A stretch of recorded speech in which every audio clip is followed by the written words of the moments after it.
Likewise, for those of you on YouTube, good morning and welcome back. It's another beautiful day at last. Finally. The long weekend was good. Very restful. But there's nothing like a Tuesday morning, right? Or let's just say the start of the week. Because as you guys know, day trading is fun. We love day trading. There's no need to be sitting on the sidelines when we could be here, right? And having a good time. So I'm glad we're back and I am ready to go. So there's a couple of stocks that I've checked out. They're looking okay. Let's pull up the scans. I'd say not the best scan ever, but stocks are looking all right. So let's see, coming down, we got a lot of, warrants and 5 symbol stocks, which, we're not going to be looking at, but coming down on the list, coming down. There is, geez, how much further down do I have to go? GCIG, there we go. VCIG, there we go. This one is up 33%, 6 million shares of volume, 6 million shares in the float. All right, not too bad. So I'm gonna get everything in frame here and start with the trend lines. And I'm looking at it, I have it marked up, so that does let me know that, it's one that I traded very recently. And I see here that it made a move in pre-market. I believe this was Friday of last week. So not bad. We got those pre-market highs, which are now pre-market lows. I'm going to change this trend line here to yellow. That is at 367. So it seems like we're holding up this level here. Anything below that, I'm going to get rid of just to clean up the charting a little bit. So let me get it up top. Let's make sure that the level 2s are in place. Got to make sure my level 2 data is running smooth. WORX, man. I think I might keep an eye on it today, but we'll see. You'll get there though. So VCIG, the pre-market highs today are at 459. So far, we're consolidating again right around 360 for the lows. The 200 EMA is currently at 381. Did I get a message? It sounds like I did. Let's double check on that. Or was that the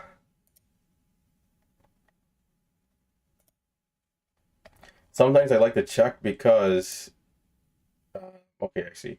It's Marcelo saying good morning. Yeah, I like to check just in case someone's trying to gain access to the chat. But it looks like we're good. Okay, continuing. So yeah, we got the pre-market highs. In terms of daily levels here, I have a ton mapped out already. First at 535, then 586, and then 652. And if we can do it on a 5-minute chart here. So this one, unfortunately does have some upside resistance that's, in proximity. These are going back to candlesticks with topping tails on May 11th, May 8th, and then May 3rd, where we had that big red candle initially. And then, of course, after that, we have the 2420, which is a huge move, right? Going back to May 2nd.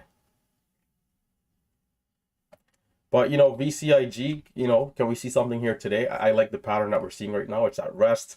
We're just consolidating sideways. If it's really about its business, can we get over levels such as 430 and then continue to make our way to the upside? So if it gets around 425, 430, I definitely start to take it serious because at that point, there's a chance we get to the pre-market high. So moving on the list, BOF is another one that I'm going to keep an eye on. BOF, right now, 29%, 3 million shares of volume. But, I will mention it did sell off a little bit. So we had a high point of $7 here earlier around 8 a.m. Right now, around 566. So it's definitely pulled back. The low of the pullback has been $5. So we definitely want to, continue to hold up here around VWAP. The break over VWAP gave us a high of 611. And, so between 611 and this level of 570, I'm going to watch as, the midpoint here essentially. And so can we get back above 6? If we do, at, $7, it's telling me this one is a recent IPO, BOF. It's telling me that BOF is a recent IPO.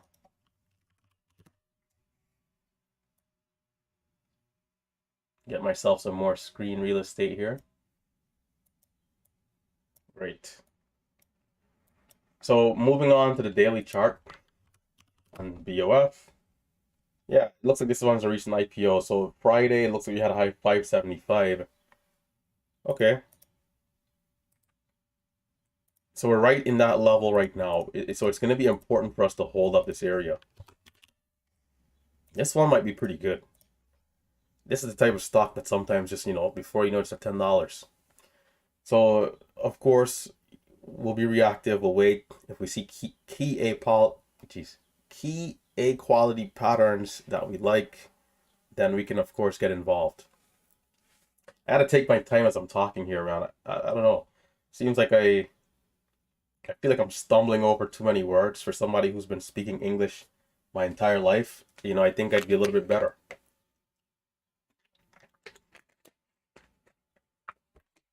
So coming down, we got CANO, which is currently up 20% and about 700,000 shares of volume. Although the float I'm seeing here is a little higher, so I might leave this one alone.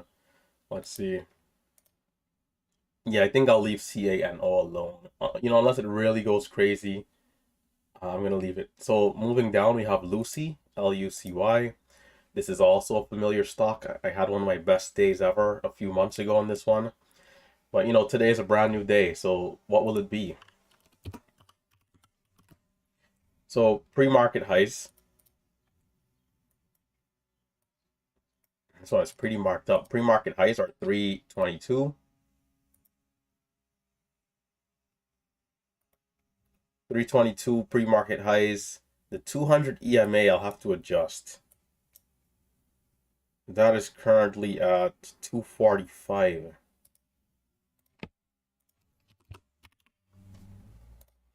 There we go. I have a ton of daily levels on this one as well. If we look at this daily chart, it's been selling off since the IPO. This is going back to August 15, 2022. We had a high point of $7.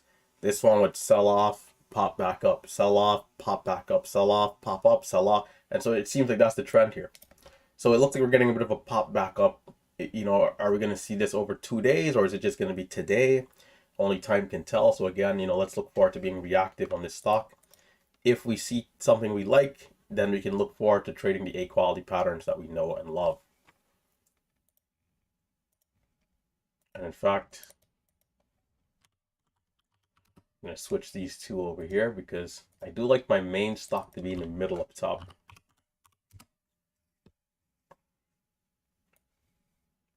Daily levels that I have on Lucy are, let's see, 308, 358, $4, and then 502. And, for the sake of cleaning up the charting, let's get rid of some of these other trend lines. Okay, much better. So again, similar to BOF, we're in, or was it, I believe VCIG, we're in proximity, right, in terms of resistance. So we got to be careful. We got to make sure these stocks are serious and that they mean business. So there's the alarm for screen recording. Let's make sure our screen recording is turned on. That way we can study up.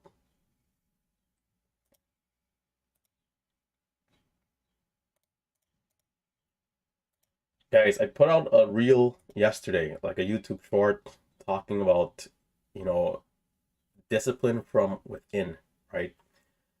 And, as we're coming in today, I'm never worried. I'm never ever worried about what the outcome of the day will be because I trust myself to be disciplined. I trust myself that even if a new situation arrives today that I've never experienced, that I will do the right thing. And, I've been trying to be consistent for years about that. And so, I feel pretty at ease. I feel good. I feel ready.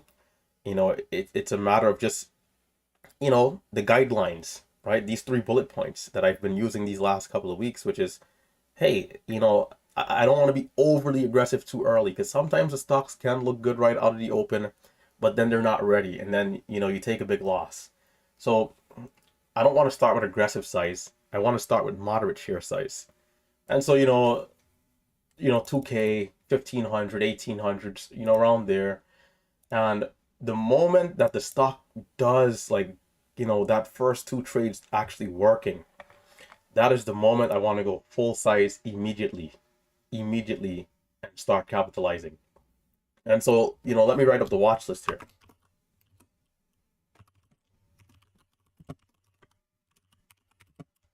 So we got VCIG, LUCY, VOF. In other news, again, I did mention I'm gonna keep an eye on WORX. WORX has just been flying up. I don't know what's going on with this stock, but I'll keep an eye on it. Maybe it flies up again today, hopefully. And CANO will leave off the list. Float on that one is a little on the higher side. Save out today. Okay, it looks like he might be. I'm not too sure what the conversation is like here, but yeah, if he is, enjoy. Nothing wrong with a day off, especially when you're trading on that high level like he is. You don't need to trade every day if you're making thousands of dollars a day, right? I mean, you can pick and choose. So, that's the goal for all of us, to be at that point where we have that luxury, right? You don't want to work today? Okay. Okay, let's post this to the alert section, which I'm fumbling here to find. Okay, there we go. And I'll also post it to the YouTube stream, and we should be good. And of course, somebody decides to go start cutting grass right as 9:30 is about to roll up.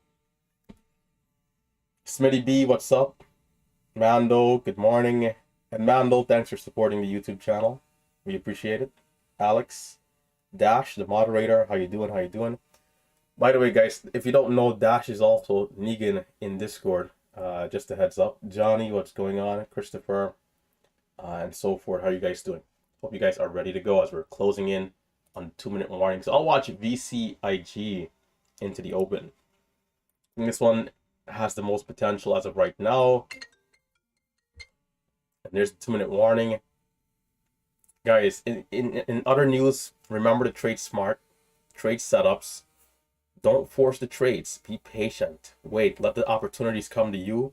And when you see what you like for our strategies, then you attack the market. All right. Remember to always have a trade plan, a profit target and a stop loss. There's no reason we should just be buying and not understanding where we want to stop out of the trade. All right. So be careful of that. Keep that in mind.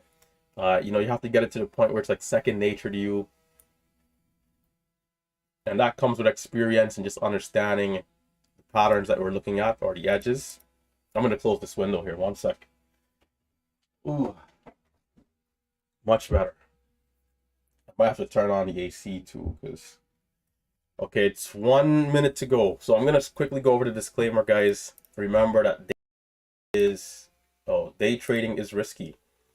A lot of people are having a hard time. So it's best to trade in a simulator, right? Do not trade with money that you cannot afford to lose. Trade in a simulator or use risk money. Money that if you lose it all, it does not affect your livelihood or your lifestyle in any way, shape, or form. All right? Trading is hard. Trading is risky. Trading is not easy. So if you're new or if you've been around and you're not consistently profitable, you have to have risk in place. Using the simulator, using risk money. All right? Remember to not blindly copy me. That is a recipe for disaster. Blindly copying me is the worst thing anybody can do that's watching this channel. It's a matter of understanding the strategy for yourself. All right. So make sure to have some pride on that side of things as well. Remember, these are not the typical results. And lastly, I do not invest money for my subscribers So be careful with any fake accounts. I will never message you first. I will never ask you for money. I will never ask you for personal information. All right, here we go. And I have to remember to say the disclaimer on the recaps as well. This I don't. I have to make sure because there's a lot of fake accounts on Instagram, Facebook, Discord. VCIG, we got a high of 88, low 77.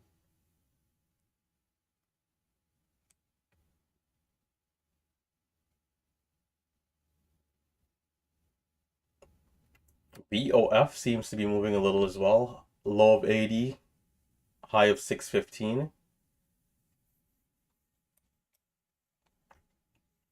Although a little bit of range, right? I guess it is a $5-6 stock, but still.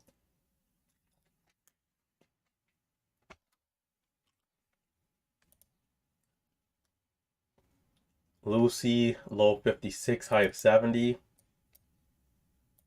Are we on to something there? Everything looking a little softer to start, which is okay.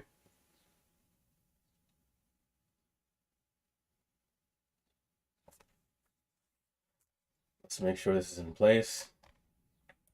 I don't know. We'll see how this new camera angle works where I'm just floating in the middle of the screen. We'll see. Maybe I change it, right? But guys, for those of you watching on Facebook, Twitch, YouTube, we have over 400 people watching on. I do appreciate everyone tuning in. Guys, be sure to hit that thumbs up button. It's the best way to let YouTube know that you're enjoying the content that you're watching. That way they recommend it to more people. And, you know, we can continue to get bigger here in the Relentless trading community. One trader at a time. As you guys know, one of our main goals is community building. So Lucy, we got a low 59 again. You know, I'm going to size down here. Maybe over 70 for the 3-bar play, but I don't know. It doesn't look super good. This other stock is super spready, but it's moving. If we see green, I'll add. It seems to be holding.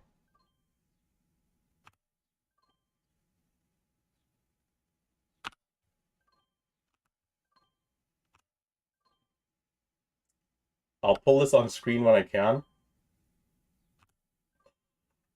It's struggling. 62, 2. Oh, that's not the best dip. It's right back down. Yeah, we should have avoided that dip. We're green 278, but we gave back half. Not great. BOF, pretty quick trades there. The first 1-minute candle to make the new high.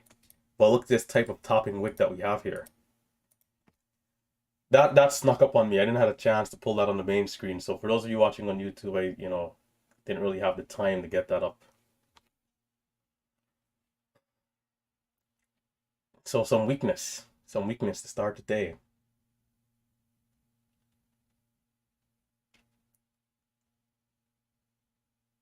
And it was holding above 6, so I put out a bid at 602. The moment I did, it flushes down to 590, 12-cent loss.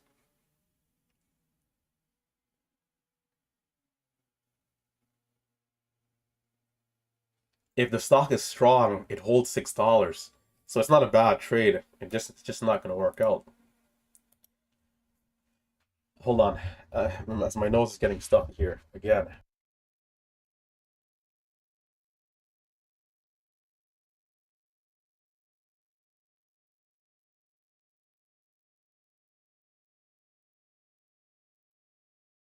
SPCE, OPEN. There's a few that's getting called out.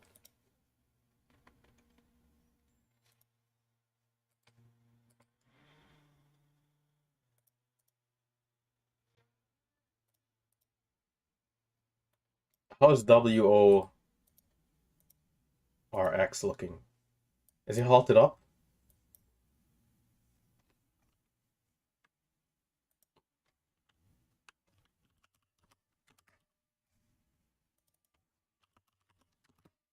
I don't know why this stock is moving. I should have checked out the news the last couple of, and I still can, but I don't know, it's strange. We've seen this before, but it's still a little strange, you know? Like, why sell off to then come right back up? Why not just hold higher and keep going? Stock should be at like $3 right now. And instead, it gives back all its gains and then it goes all the way back up. CGTX. I don't know if I want to get involved here, though. At least not yet. I'll keep waiting. CITEU. EDTXU.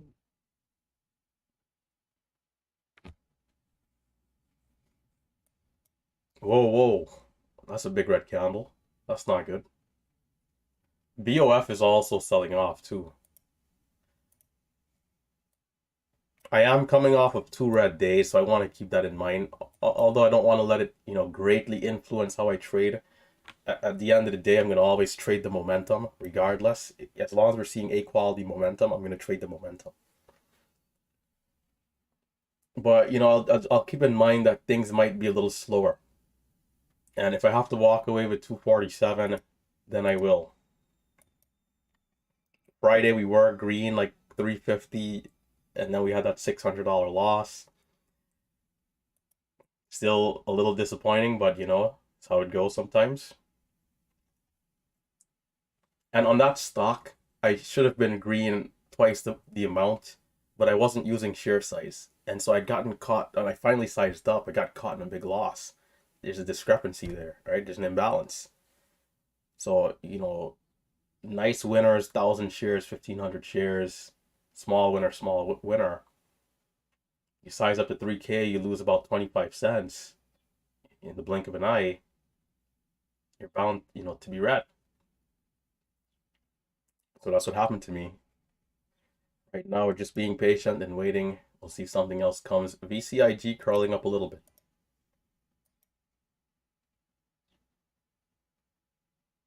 The lows of 60 has been holding up. This is actually pretty good. I should have been watching it a little closer. Yeah, yeah. Not bad, all right. Not bad.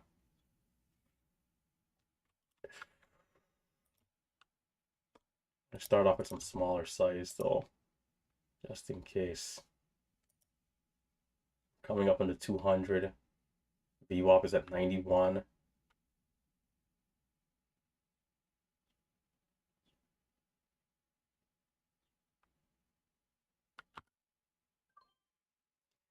You gotta love the fills on the ask, all right. Come on, Scratch. Market orders are getting filled on the ask and on the bids coming out. Just a heads up if anybody didn't know.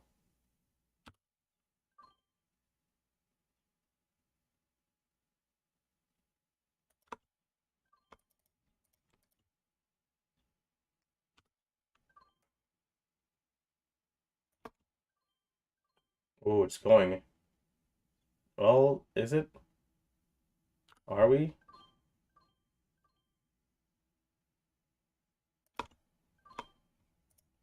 What was that? Fill? Into the moon? It's getting trickier and trickier with these market orders, I tell you. High is at 05. Fluctuating a lot. Is it failing? Low.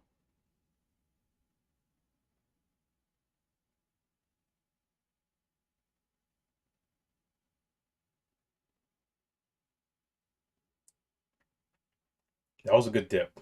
I thought it might have been failing, but it was a good dip. 5-minute candle still strong. CGTX. It's fluctuating a lot, but not bad. I feel like it might have bigger pullbacks, so I'll have to be careful about that. We don't want to get caught buying too high. But VCIG seems to be the stock here.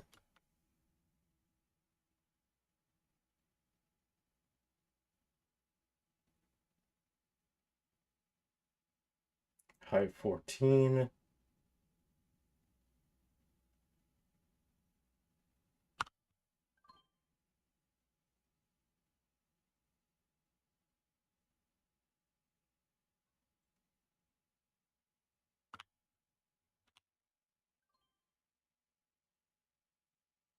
we going to see a new high here?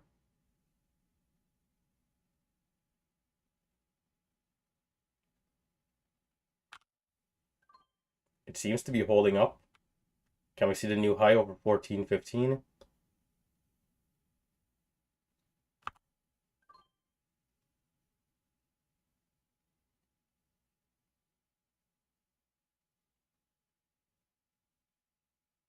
Not bad.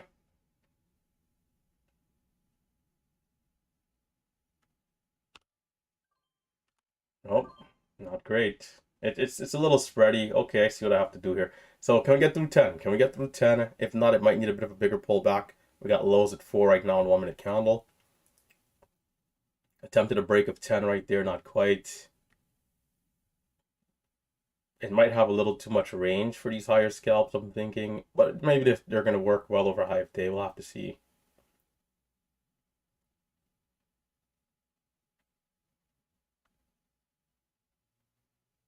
There it is. But is it a false breakout? CITEU, ADTXU. Well, what's going on here? Waiting. The level 2 seeming like it's holding up, but then still not going. So back out. Small loss again. Might need a bigger pullback. As long as the stock doesn't fail here, I should have a great trade. Oh, wow. No fill.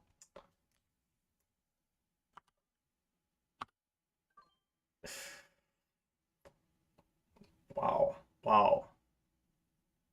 Now I'm in a predicament. Are we gonna hold up here? If not, I'll have to take this loss. Expecting this pullback, and it's still somehow, botching the trade. Unbelievable. Well, we'll give it a chance. If not, we'll take the loss.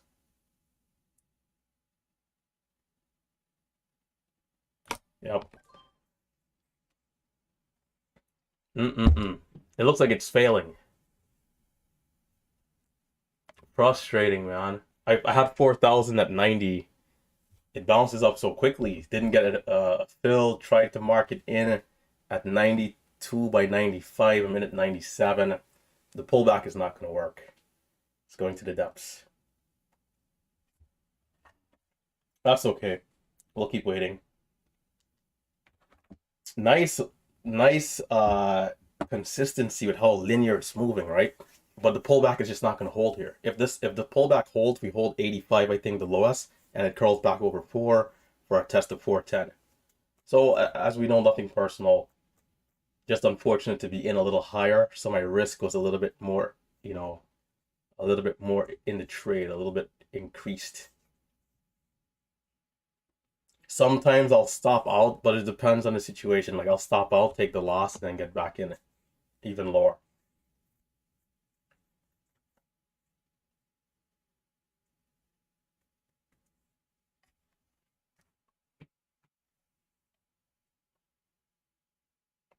My eyes light. My eyes was lighting up when I saw that first drop, man. I put out 4,000 immediately. Like, yes, can we get a fill? I don't know if anybody made money there. If you're trying to be in with size, if you mark it in, you're in at 99, 97. There's no way you were able to make any sort of money on that type of dip. It popped up too fast. So if you're in at 4, you didn't sell break even, you probably sold down at like 90, right?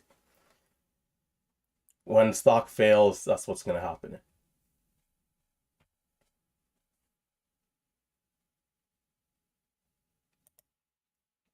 This is why the strategy works, right? When that stock works out, the amount of opportunities that's going to continue to come is like another 5 to 10 trades for the scalps, or even if you're holding longer, there's like another 2 3 trades coming, right? And if we're in at 85 and we're selling up at like 410, it's another great trade.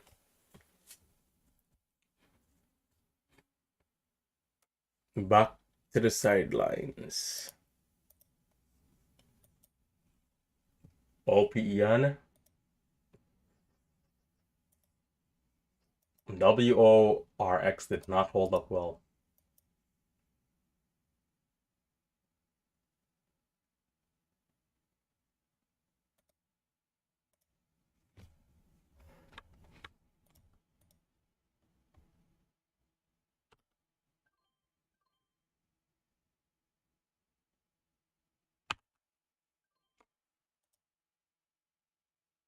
VCIG, false breakout. Yeah, this one is just a little weaker. I'm going to size down. I don't think it's worth me even using 2,000 shares in this type of market. Well, right now we're flat on the day, so we're just waiting again. We'll see if something else comes. Stocks are pretty weak. It pulled back to, well, what was the low? 70. Low of day was at 58, 60.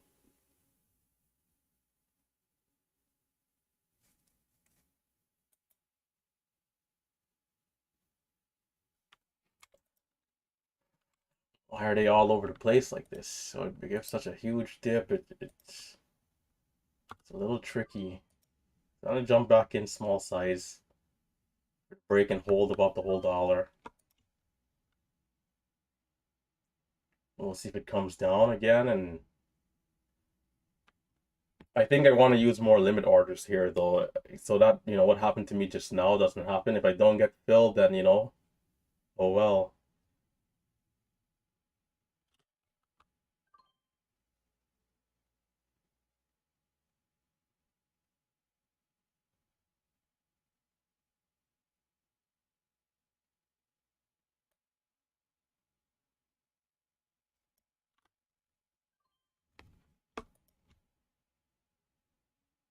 It needs to make a new high of day.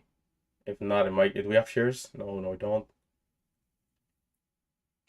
It wouldn't be a bad short with how things are going, but of course, tight stop over the highs. But let's see how it does. Let's see. If it breaks out, we probably get some short sellers to cover, and then maybe it does go to the pre-market highs. We still got to get through 425, and then 460 at the pre-market highs. Come on, where are those bulls, KB? KB, the bulls are sleeping right now. We need some more aggression.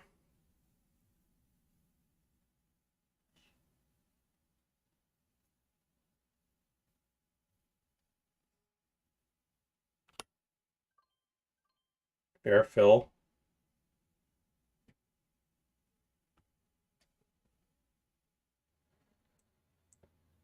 I have to size back up if I want to make any money, but for now we're just 1,000 shares, couple of trades.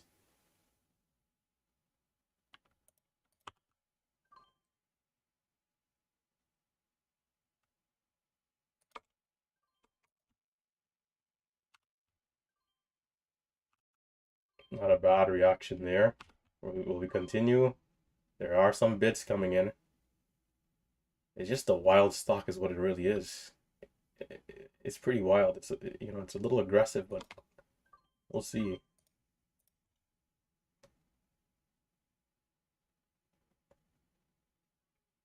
The high was 15, the low right there was 92. We need to get over 17 here. And we need to hold above 17. The candle has a minute 30 seconds left on the 5-minute.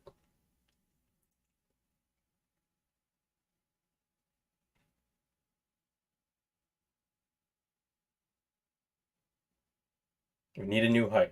Can we see it? 14. Do I hear 15? Take us to Jupiter and Pluto.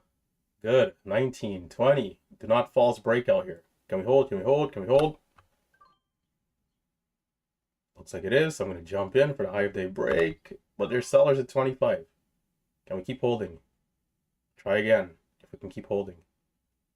Oh, I'm going to miss it.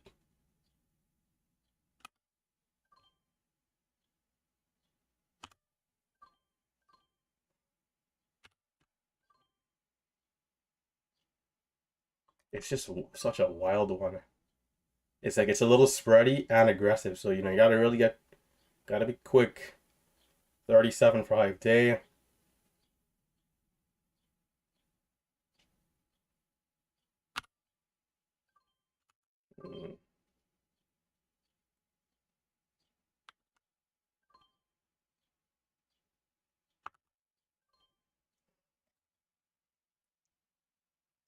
The breakouts are so tricky. So we'll see if it gives a good pullback. Oh, wait. You know what? I'll probably try and get green this time and then just stop trading it. because right now it's a roller coaster here for me. And again, if it pulls back, can we not fail? If it fails, I'll of course be taking a loss because the dip is just going to keep dipping, right? I won't make it personal, never, but can we get a decent pullback? We'll see.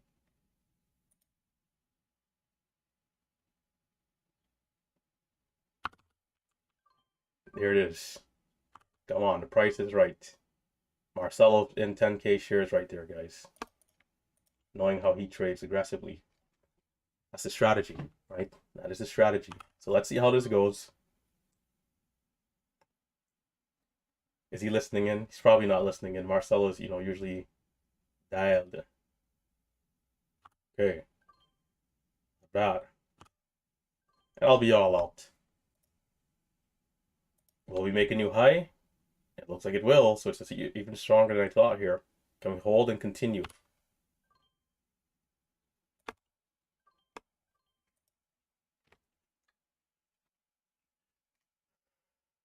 I could stop right here. It's not a great day, but $400. Decisions. What I don't like to do is to stop when the momentum is strong, but it's been such a back and forth battle, right? So I'm considering it here today. I could size down, I could walk away. If I keep trading though, and I happen to go back flat again, I can't get upset. That's the main that's the main thing, or else you start to get emotional. So we'll see. I don't like that we didn't continue on this high day push. It makes me think it wants a 5-minute pullback, which could be even lower than what we just had. But it's still a little early to say.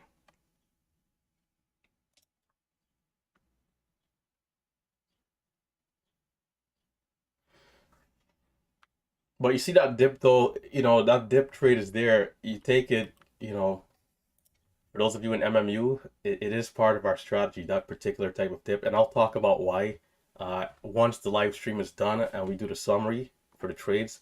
I'll talk about why that pullback is a good pullback.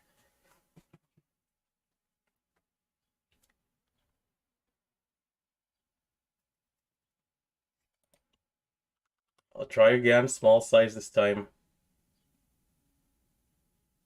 It's still holding up nicely. It might come back down again, so I'll look. Oh, nope, right back up. So it's strong towards those lows.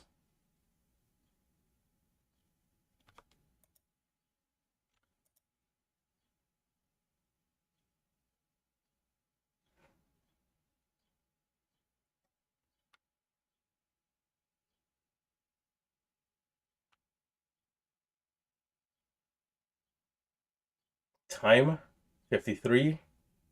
2 minutes to the new 5-minute candle. This is the third time we're down here. Watch out for that new low, potentially. But it's a high hold so far. Lows at 18. So are we going to see a new high of day here?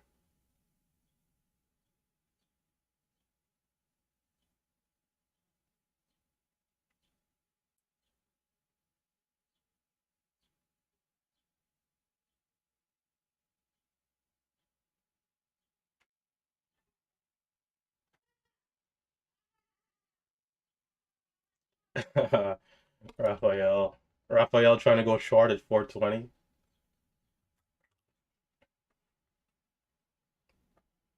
Raphael. It seems like it's having a hard time, but it's still holding up though. Right, another bottoming wick right there, low of 18.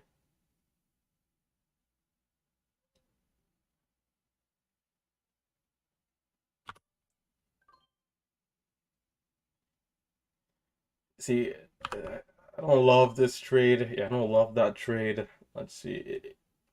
It'll only work if the stock is ready, which is very hard to tell right here. But I do like the bottoming wick though.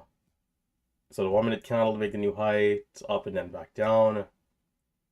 It does seem like it's having some trouble. So do we need a 5-minute pullback? And if it does, what's a good area, right? That's usually the question. High of day is at 40. The last pullback was huge. I don't want to go off of that alone, but maybe it pulls back a little bit more if it does. In which case I need to be prepared. Let's get my hands on the buy button. But if not, it holds up right here and it tries again for high of day. Titanic. 15. I'm pretty sure Raphael's short already. Raphael, what's your average in this thing, man? If you're listening in and can type. Are you short like 25? We had a low of 11. 22. Raphael short 22. Let's see how low it goes. I think it does need a pullback here, the way how it's moving, so we'll see. If I had shares, maybe I'd have took something there too.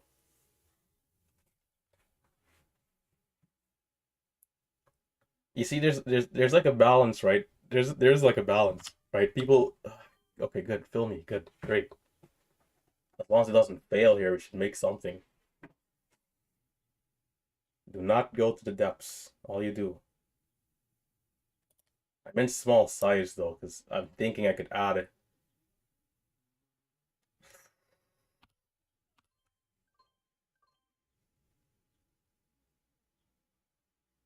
Jeez. Squeeze. Squeeze? No squeeze?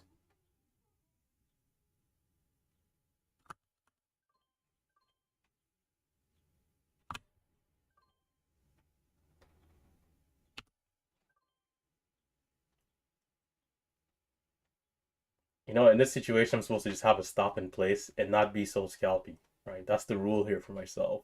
I'm only out 1,000, but let's see. This is where guys like Raphael should be covering their trades, right? In support, and then the stock should be bouncing back up. For guys for guys like us here in the MMU to take some profits, selling half. There's a balance, right, when it comes to the short sellers too, because there's a lot of people more than we think going short. And so then, sometimes the stock come right back down, and we'll see what type of pullback it is. Sometimes the pullback goes right back up right away. Other times it's here at the lows for a few minutes, in which case you could accumulate a position.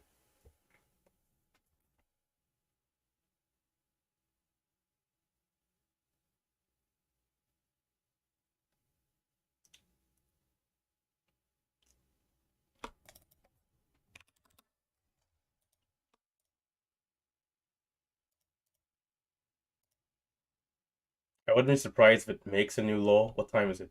58. I don't mind adding if it does.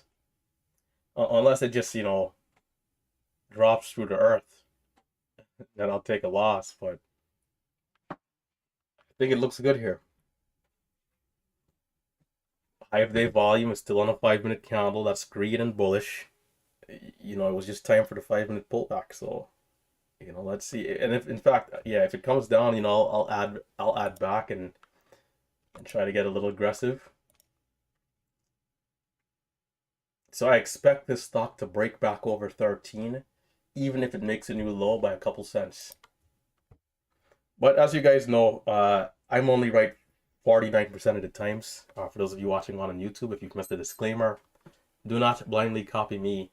You have to understand the strategy for yourself. In fact, blindly copying me is a disaster. Okay? So it's not going to linger at the lows for longer. It looks like we might be starting the incline again. And this is where I would have needed more size in this trade. But great trade. All right, we're up 25 cents.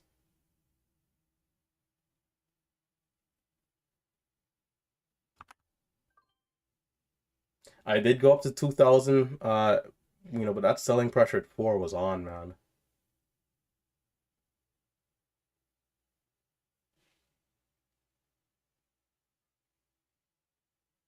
So I'm going to hold 200 to see if it gets to high of day.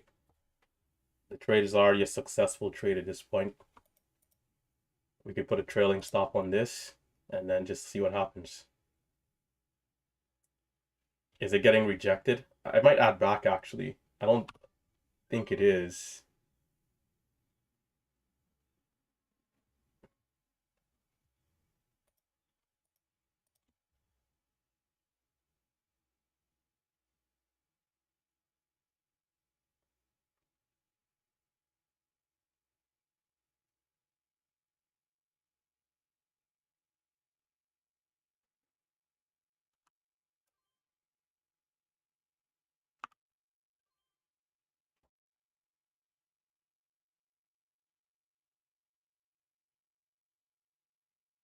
This is a good place, but I want to be able to add back.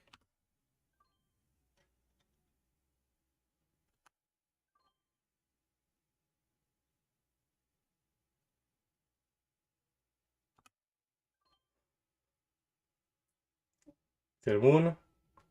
There's a lot of green here. Short sellers covering if they haven't already. Remember, they were short 22, right? I'm pretty sure Raphael already took profits down there, but shorts were short between 20 and like, high of day. So right here, they're panicking. The stock keeps going up. They start to say, oh man, I got to cover my position here. And before you know it, we're going to the moon of 450. So for anybody out there watching on, right, if you guys want to learn the strategy, all right, be sure to check out Merciless Markets University, where myself and Marcelo go over all of these strategies we trade. It's not just randomness going on here, right? There's a structure and there's something that we're looking for. It's not just, oh, this guy just shows up and he's able to get green and magically. I wish that's what it was. Shoots, that would have been easier, right? But the strategy takes a lot of hard work. It's anything but easy, actually. Just trading is hard. We have to show up. We have to put in the work. We have to study. We have to gain experience. We have to build confidence. And even for me here, I could be taking way more size. In fact, on the pullback, I went in 2K shares. I sold half, break even. Worrying about the risk, although I'm buying pretty low already. If it breaks over 27, there might be a breakout coming. So I might buy back higher for the next leg up if it's strong. But got to be careful with the breakout trades because it fluctuates a lot. I want to see it breaking and holding. I don't want to be in at 29, selling at 15. So it needs to break and hold, and then I'll buy, and then can we see the next leg?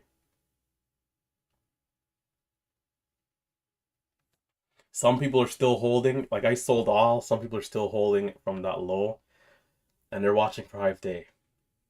I usually take profits early, which isn't always great. It does mess up my profit loss ratio because I sell so soon. I should still be holding shares here for high day because the stock is saying it can get to high day potentially, right? And getting back into scalp it is risky because if it's not ready, then I get chopped out where I could have just been holding the trade. So it's why I keep telling people you don't need to trade this strategy as many times. In terms of how scalpy I am, you don't have to be that way with this. The strategy is not, that. The strategy is for a few trades, right? The strategy is for a few trades, but because I use a free commission broker, I kind of just, I kind of figured like, hey, why not be more quick? But it isn't necessary. Hopefully that makes sense, right? For those of you guys listening in. So, if you're someone and you're thinking that, about using a commission-based broker, it can be done. Of course it can, right? But it'll take a great deal of discipline, like it always does with any successful strategy.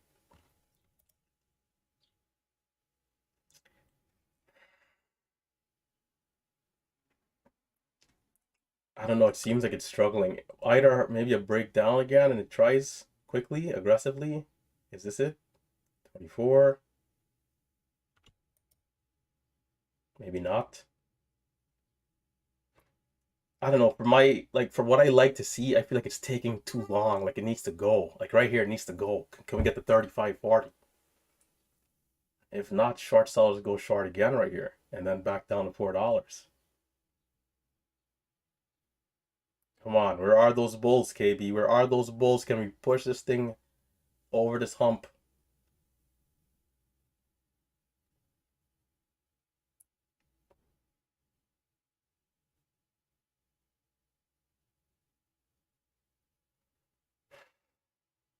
I haven't really pushed the share size today, partially because of how crazy the stock was moving.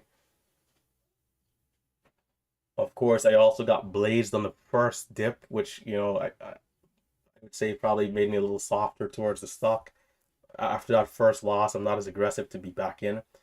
In fact, we made back the loss with just 1,000 shares, right? So we've already probably made around $1,000 on stock, but unfortunately lost like 700.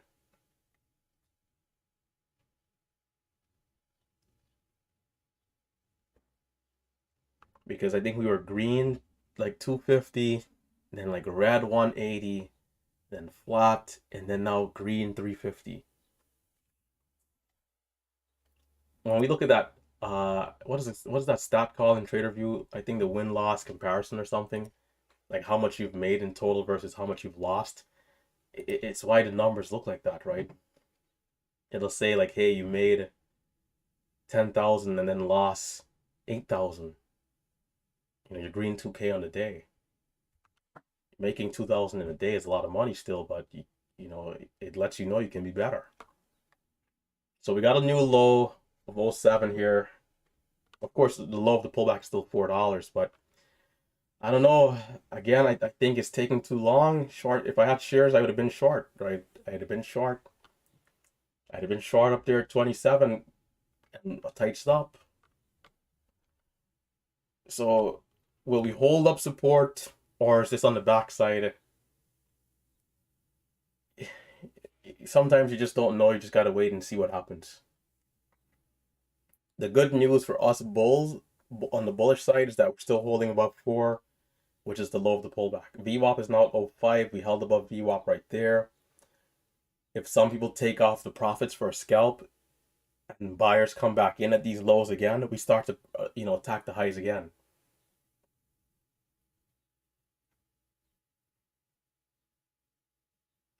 Dash locking up a green day, really nice to hear. Yeah, I don't know. I don't want to continue to be too aggressive. I think I'm gonna size down. And let me turn on this fan. There's a plastic bag here. I turn on this fan because I gotta open up the window again.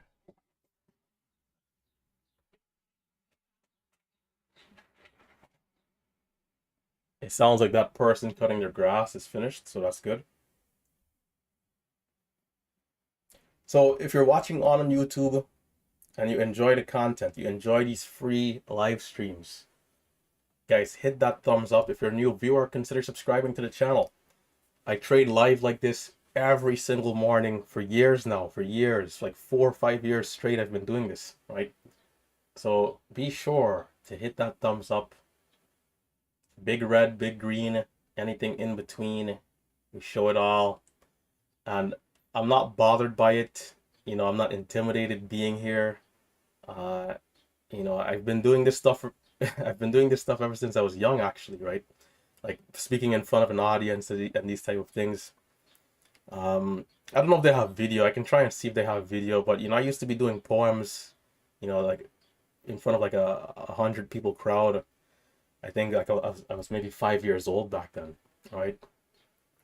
So trading here, understanding what trading is, it's like boxing, right? You'll take some punches. So when I take losses, it's never really, oh man, I'm losing in front of the people. It's just, no, it's another day of just me trading, right?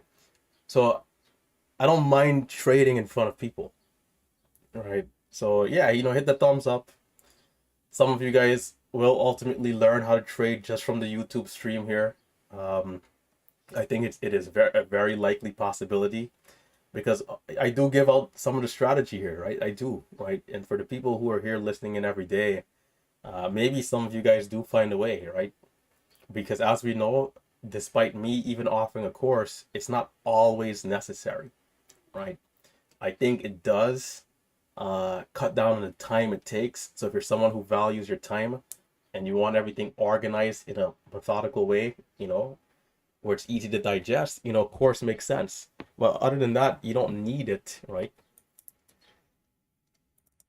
So I do hope everyone appreciates the live streams.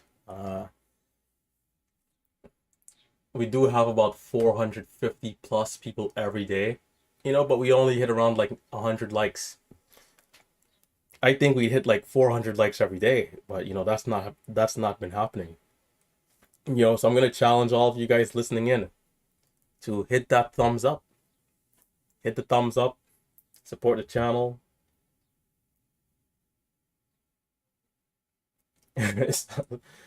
Josh, Josh, I guess it's a difference in opinion. Um, I wouldn't use that word, but okay. Uh, but yeah, the live streams are here. The live streams are nice. It's almost like watching the news.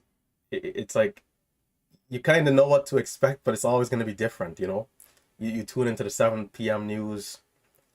You know it's news, right? This is day trading, but you just don't know what it's going to be. Tomorrow, I mean, who knows what will happen tomorrow with these stocks, right? So it's always fresh. It's always exciting. I'm almost always ready to go. And I'm ranting because I'm not interested in the stock right here. So I'll be waiting. If it breaks down and reclaims, I might take a trade. Like if it makes a new low but then curls back up. I don't know. I think short sellers might be very heavy around mid 20s, and so there might be a lot of selling pressure. People holding at 4 might not want to keep holding.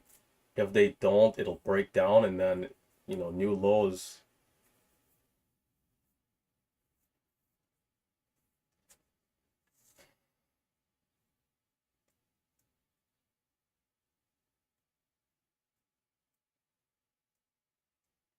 Jeffrey, I'd say yes, because trading, trading is this thing where sometimes you could be one puzzle piece away, you could be one puzzle piece away, and sometimes maybe you need the information to be presented to you in a different way. As we're down here again, it looks like it's holding though. It looks like it might be holding. I was tempted to take a trade there, but I didn't. Not bad. Nice 15-cent bounce. Might keep going. 20. Oh, are we on to something here? Might keep going.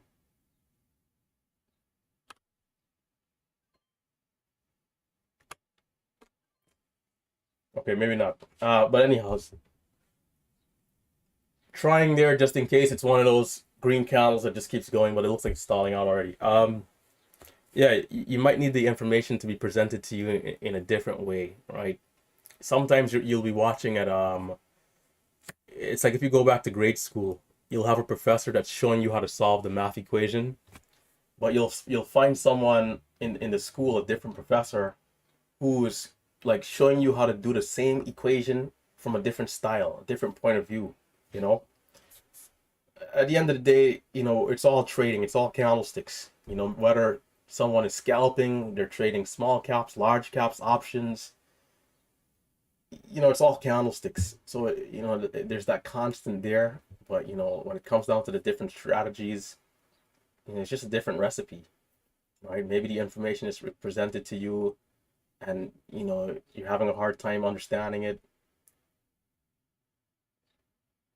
The other professor shows you the other way and it makes sense, right? But of course, it's up to you, right? You'll have to make the decision if you feel like it's something that can help you out. Something that we do that a lot of the bigger people don't do because probably maybe they can't. We do one-on-one sessions with the students, one-on-one sessions. And it's the beauty of having something that's small, right? It's just a few students, so we have time. We set up a time where the students are free, we're available, and whether it's through Discord or Zoom, we'll get together, we'll talk, we'll go over a few trades.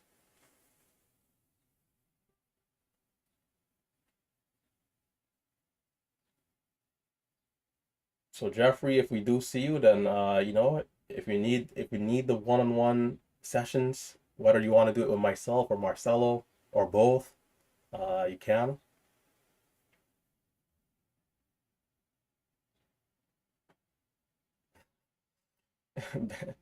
Build life. We appreciate it, man. With the Discord becoming premium, the key behind Discord becoming premium is to cut out a lot of the noise. Cutting out a lot of the noise, the people who are not serious. There's a lot of people, like, we just have to ban a few people. Like every week we go through, like every weekend we'll go through the comments throughout the week. And like anybody who's just not serious, they have to go. It's a serious community. And nobody is above the law. Not even myself, as Big Steve will let us all know. The rules are the rules. And upon signing up for the Discord, there are a set of rules there that you must agree to, right? MIMO has been getting mentioned a ton. I haven't looked at it yet. It's a cheaper stock, moved up nicely. It's currently on a bit of a wedge. Maybe it does break out.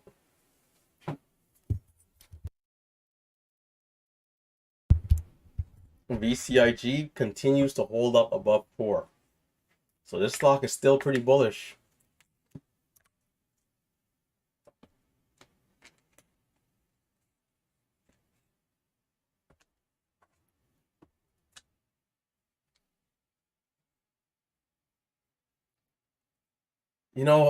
I mean, like as of right now, I do plan for the live stream to always be free as we're breaking down on VCIG. I do plan, like right now, I do plan on the live streams being free. I mean, but we'll see, the things could change. As I'll say things could change, but I do plan on the live stream being free forever. There are some variables and some factors. The reason why I do it is because I'd be doing this anyways, right? Like I'd be trading anyways, regardless. Like if no one was here watching me, all of this that I'm saying would just be in my head. Otherwise I'd have been crazy talking to myself, but I would have been trading. So it doesn't feel like I'm doing anything extra. I'm just clicking a few buttons, setting up a webcam once. I set up the webcam once. I set up OBS once. And then now all I have to do is hit record, start streaming, and we're live. So being that it's something that's so simple for me to do, I don't see why not do it.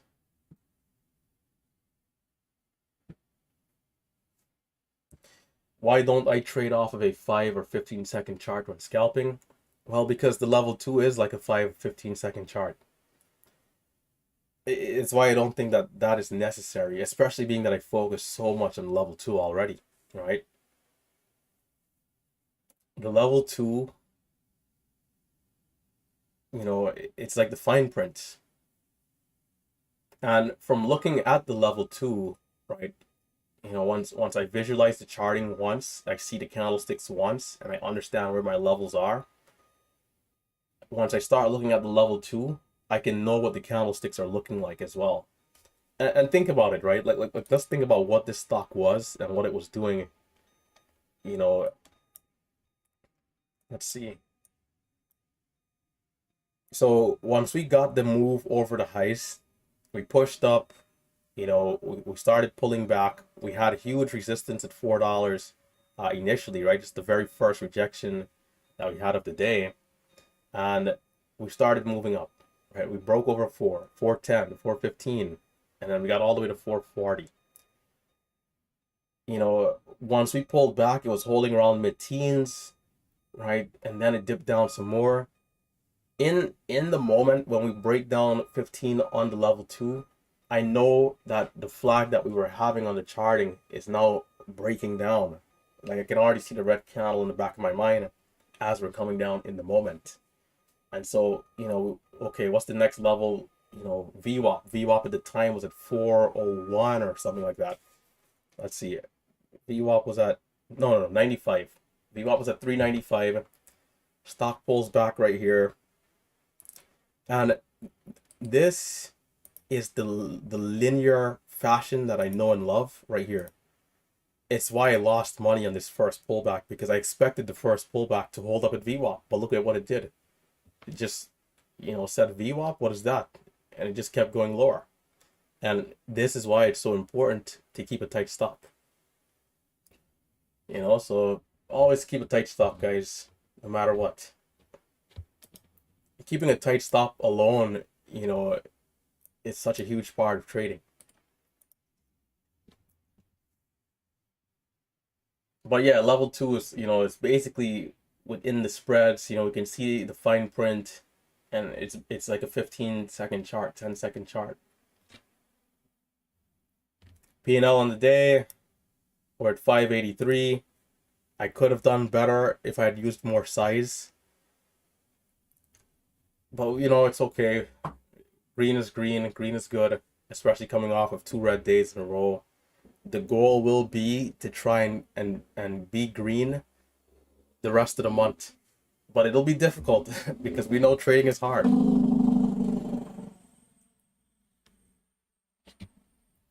And, you know, what I said into the open about not being super aggressive early, it is going to save me right here. I did try 4,000 shares the first time, but remember, it bounced up 10 cents. So I could have been up 400 unrealized if I had gotten filled.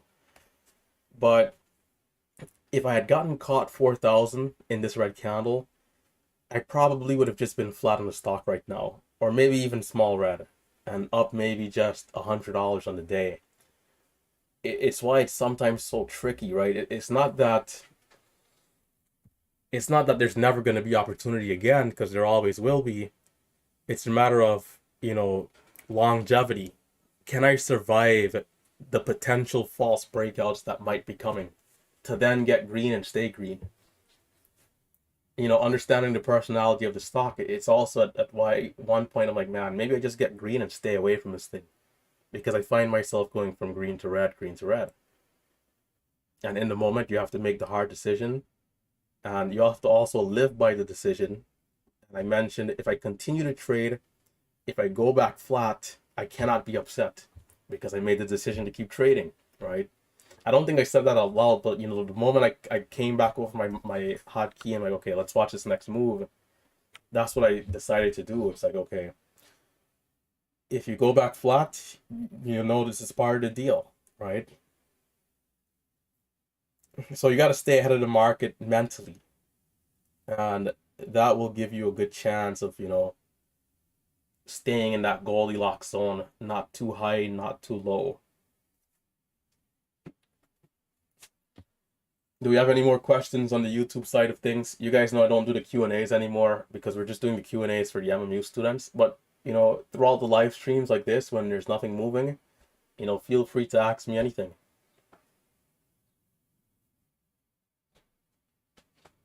And by the way, we had a great Q&A session yesterday. Marcelo hosted the Q&A, and it was really nice.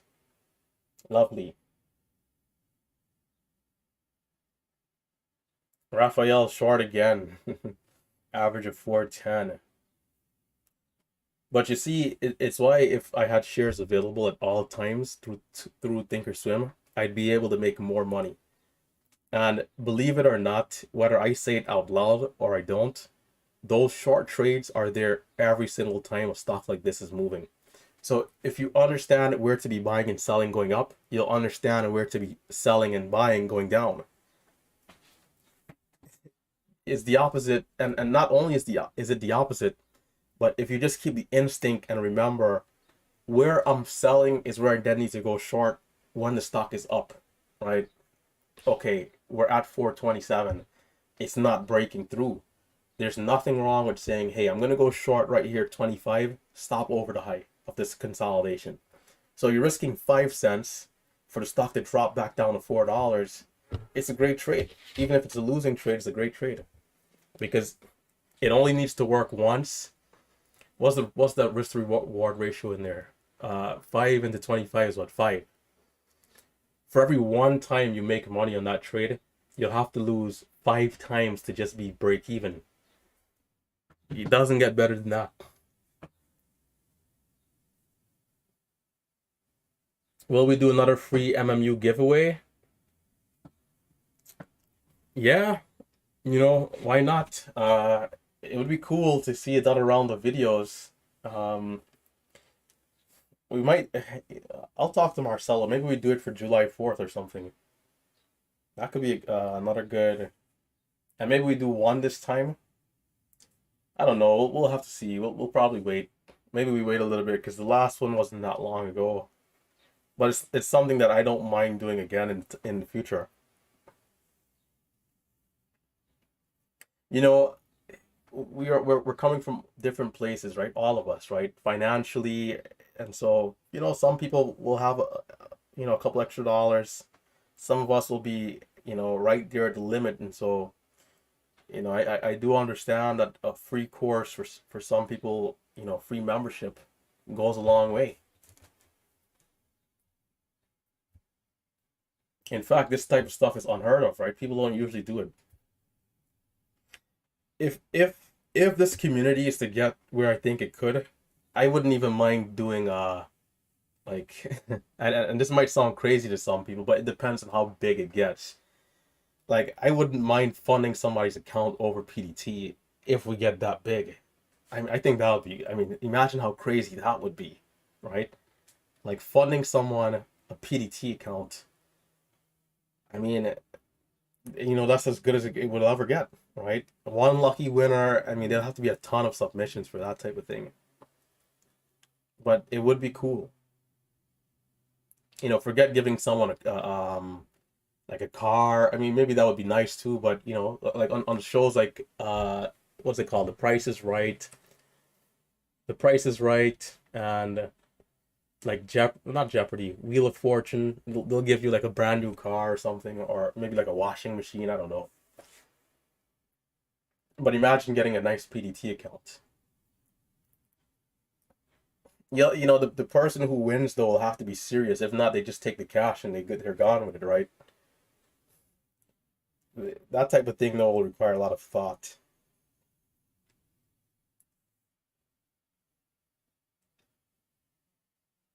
The worst thing is, someone wins, they take the 25,000, they go to Vegas and then they bet on black or something. Can you imagine? And you do something like that, right? How do you know that the person needs it, right? It'll be so tricky.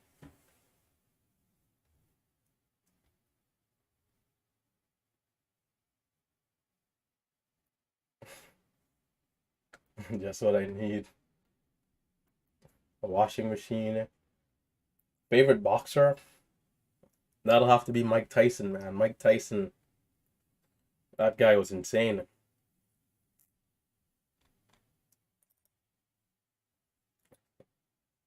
Mike Tyson.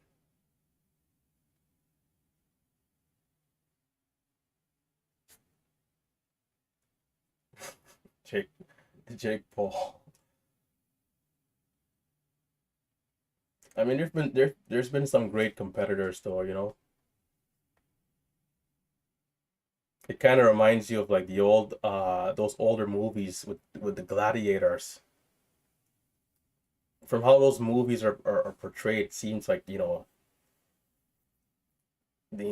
fill up the coliseums, and it just was so crazy. People are always entertained by that type of violence. Is what it is, violence, right?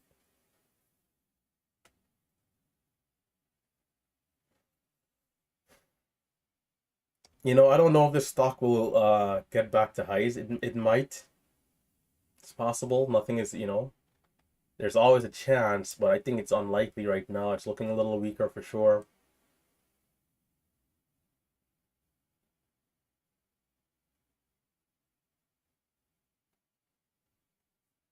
But you know, as of right now, right, when I think about uh, what the market is and how I could make more, you know, pre-market is still something that offers a lot of opportunities.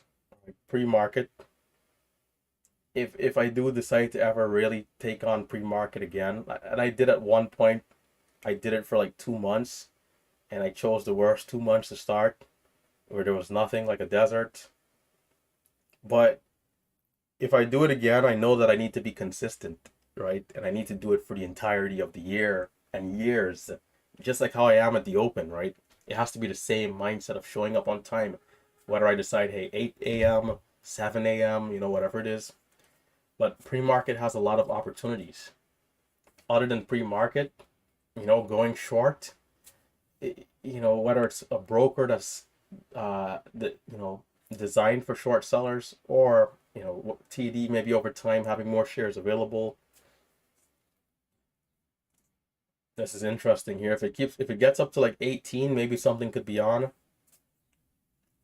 right? TD having more shares available to go short, and then of course share size as well. You know, the only real level that we have in terms of a ceiling is liquidity. But you know, for where I am mentally, I can still take a ton more shares. And every now and again, the stock does come along where it consolidates well enough and long enough for you to really accumulate. Like if you want to take 50,000 shares on like a $5 stock, you could. You just have to, you know, understand the risk and accept it. So there's still a lot of opportunity to keep growing. I think, you know, we're gonna do better as time go by. Uh, I just don't see a reason why we shouldn't, as long as we continue to stay, you know, on the right track mentally.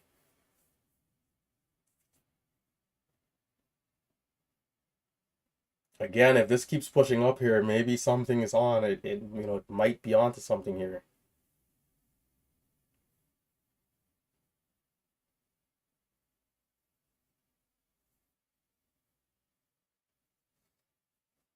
There's 418, 419.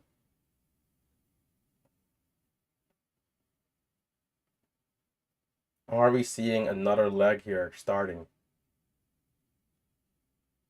I could use small, you know, I'll size down, small size, and then let's see if, you know, maybe something does happen here. Because again, if we get over 30,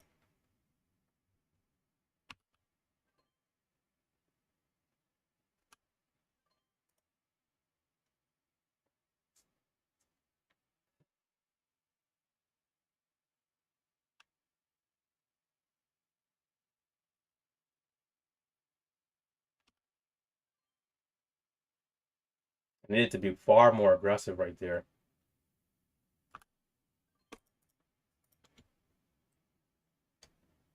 GGNU.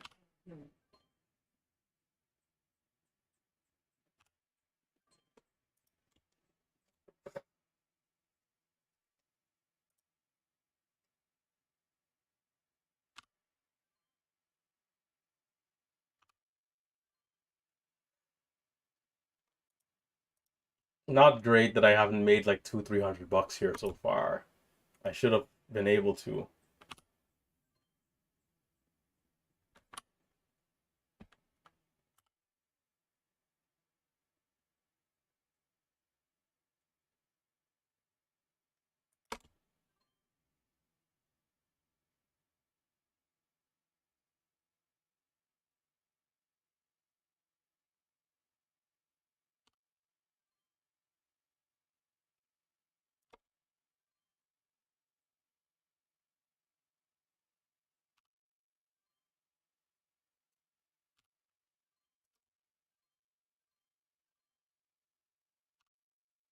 To the moon? Come on. Come on.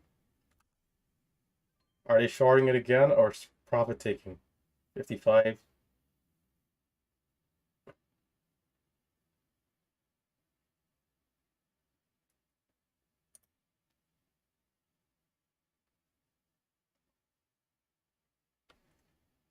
Yeah, this stock I should have done way better on that move. It was clean. I just wasn't as aggressive as I should have been. Right here, they're in trouble if it gets back over 55. Maybe it goes for another run again. Or does it need the pullback?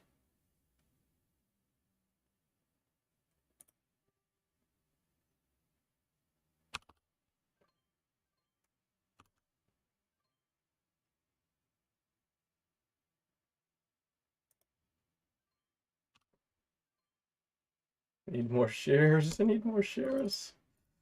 Woo. Hmm. Yeah, it is squeezing. I missed too many trades already. Damn. Yeah.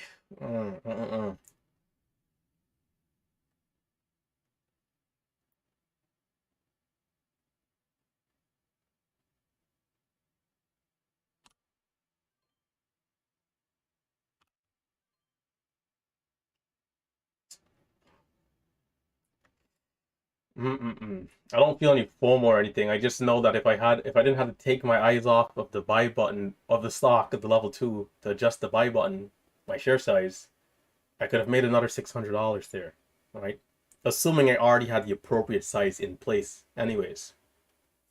I missed like 2 entries there.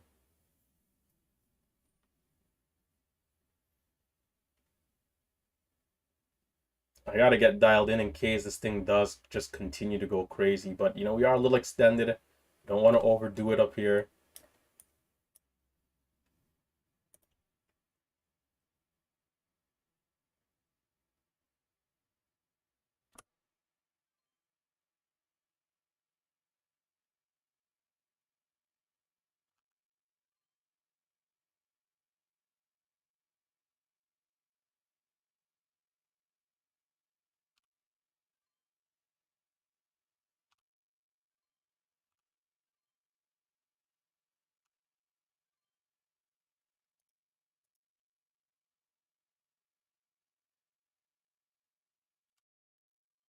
Come on.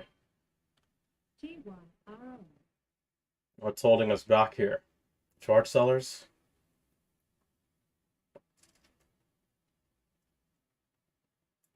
This was such a good move. It's incredible. Somebody did say down there, you know, hey, are we wedging to break out? So they're probably still in. One of you guys on YouTube, right? I don't know if you guys caught the move.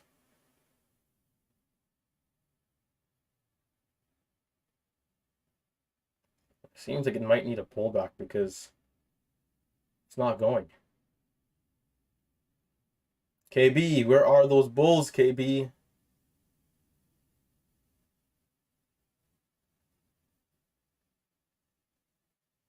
I don't mind getting back in if we see the appropriate volume.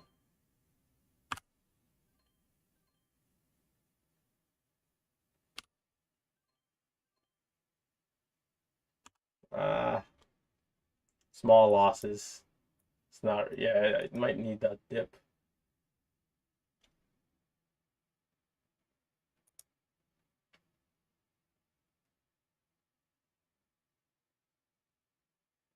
Five-minute candle's about to close. Got to make sure it doesn't need a 5-minute dip or else it could get caught for a bigger loss coming down.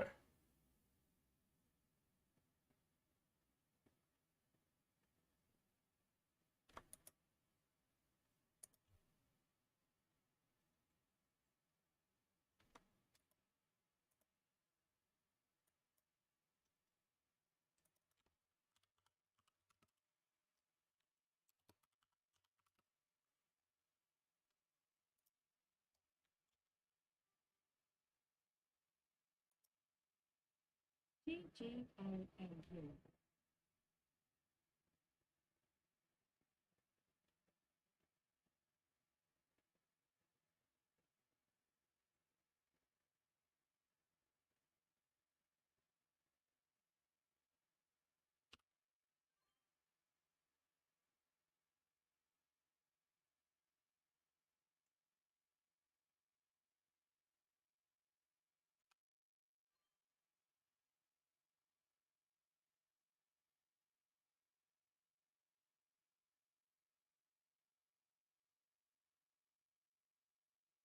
Thought it might have been ready to curl, but it doesn't seem like it is. Low 77, 74.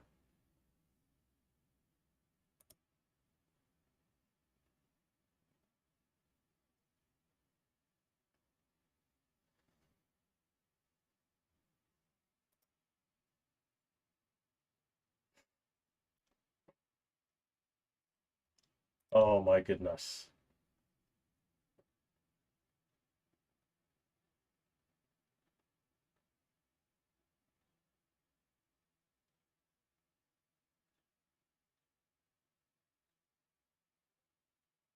If it gives another leg, I'm gonna attack it accordingly this time.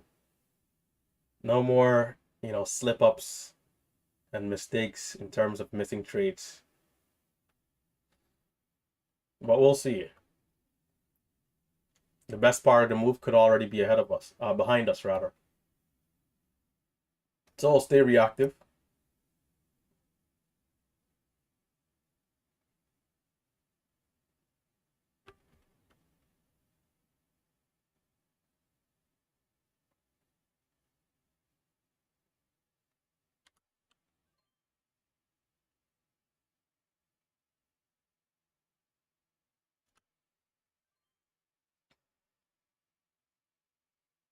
The pullback is holding up. It doesn't seem like we need the 5-minute dip. I'm not in at the lows, but let's see what it does.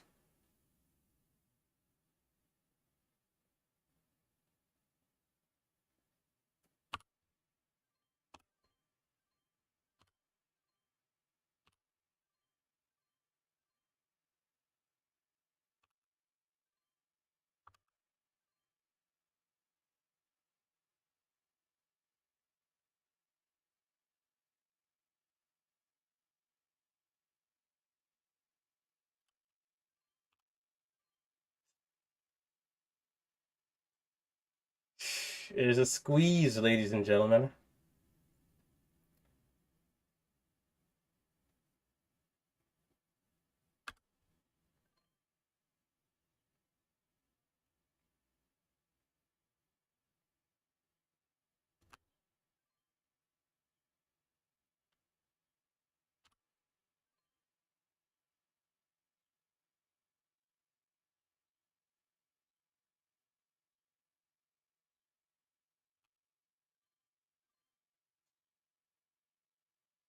I'm surprised how strong the stock is, but great, right?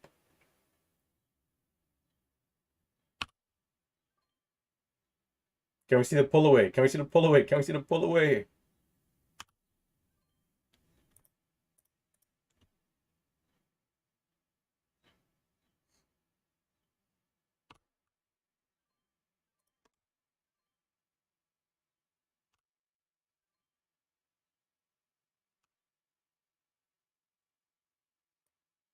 TYR. Bro, oh, squeeze, squeeze. Bro, this is insane. This is insanity. It's just going. Be careful of big pullbacks though, of course.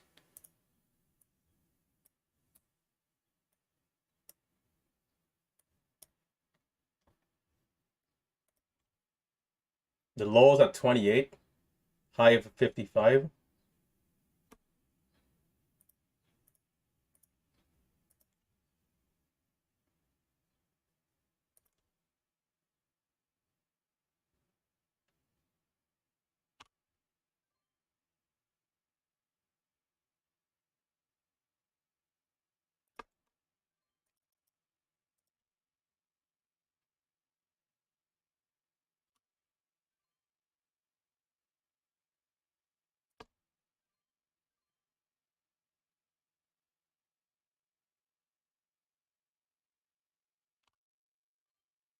Actually, let's wait. We need to be patient here.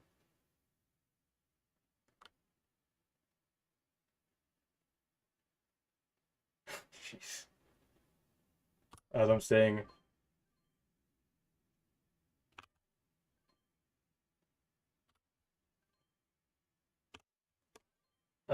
I need to be patient. Okay, we're gonna take a decent loss there. Size down for the pullback.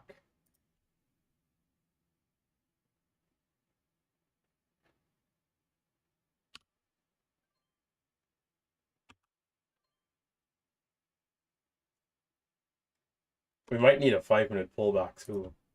But we're holding 20 so far. I wonder how bad of fills I got just now. We did lose quite a bit, or a fair amount, at least 300-400 off the top. Man, I'm not gonna lie. I should be up way more on this stock.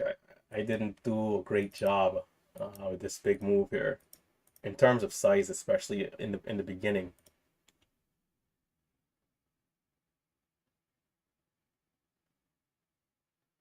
But definitely grateful for the green though. I mean, this is a nice move, man.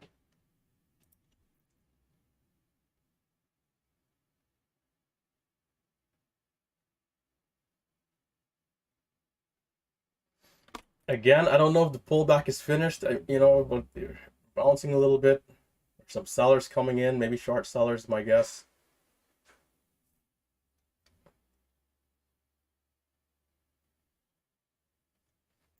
We can't pull back into any of the key levels that we've had previously because the stock is way too high up for that, I feel.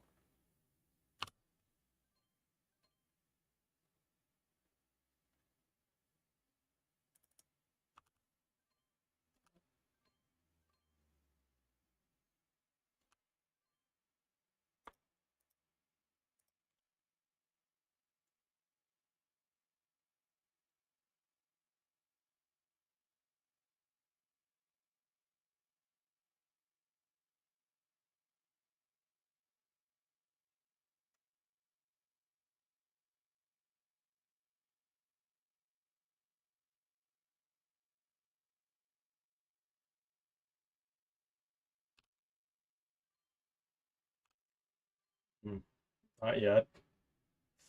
I was early. I was too early. It's gonna hold up though. Oh,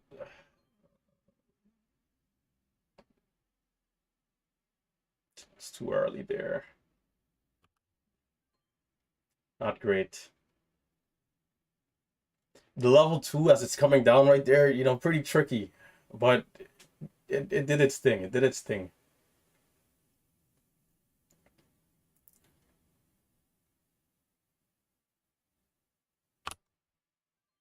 Nice.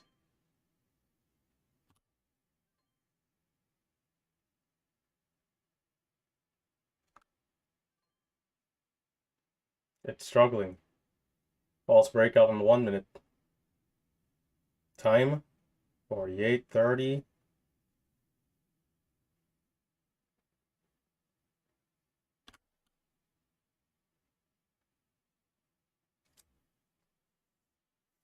Fumbled my hotkey there. I should have been in already, but let's see. It might need a new load too, but that's all right.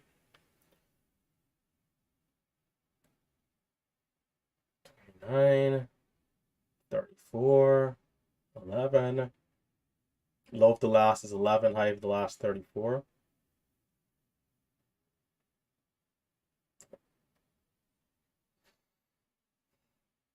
The new 5-minute count will be here in 50 seconds.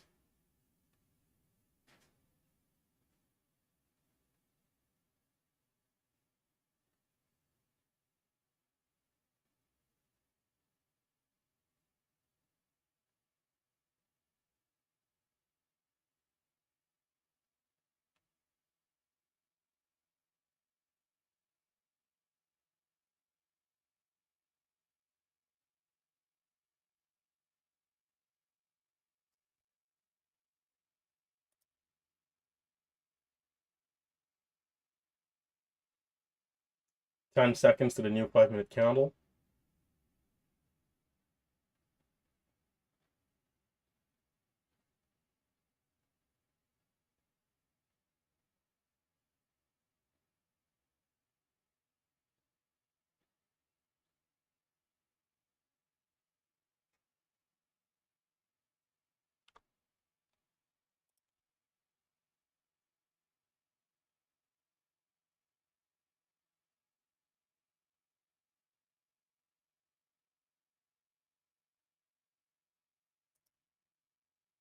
I'm waiting.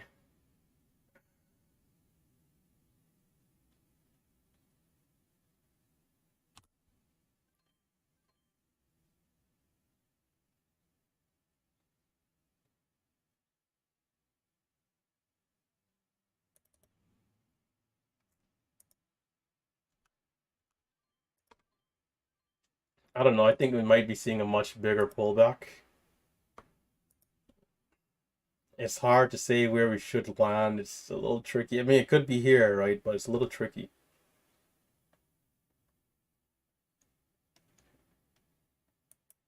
We gotta also be careful of it being on the backside, which is a possibility despite it looking so bullish.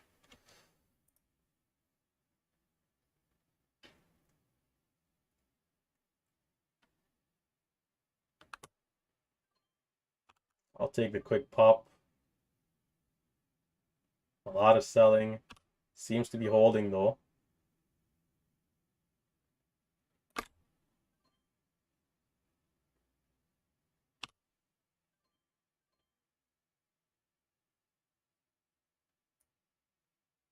Follow is to you. Not bad, not bad. It's still trying, it's still trying.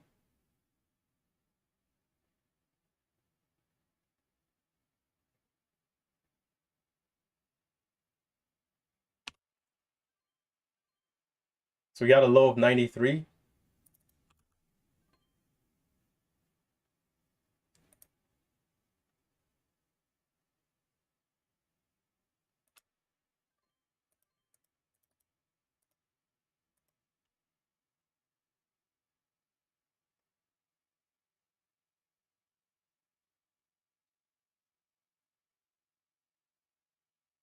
I think the buyers are reacting well.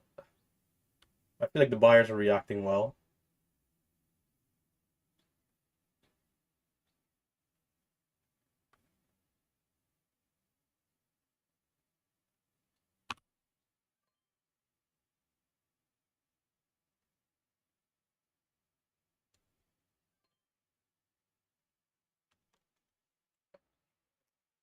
It looks decent. It looks decent. You know, let's see what it does in the next 5 minutes.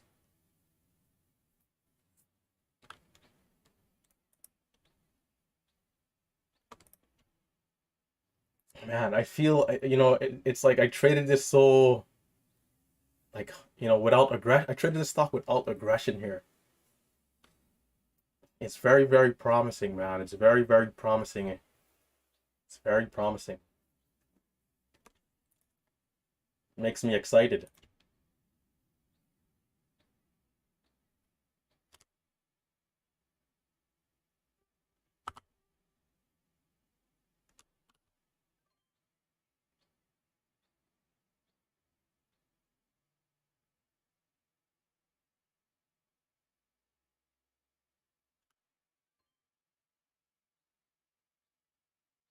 Um,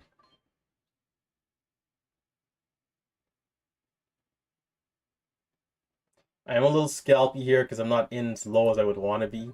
So I'm kind of just taking some scratch trades. But I like the direction of what the candlesticks are forming here. So I think I'm going to keep trying here. Right, I'm going to keep trying here.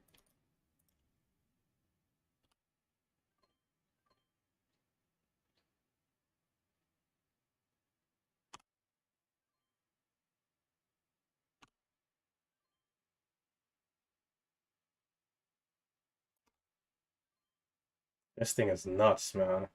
It's moving.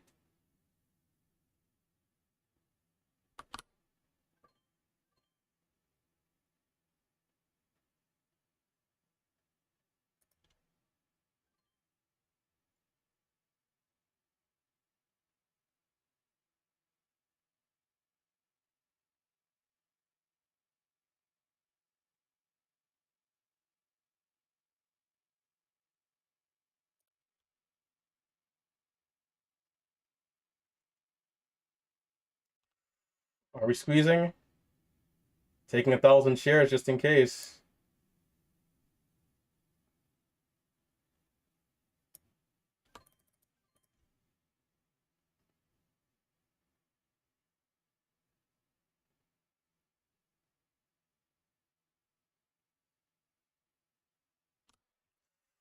Ooh, that's a high fill.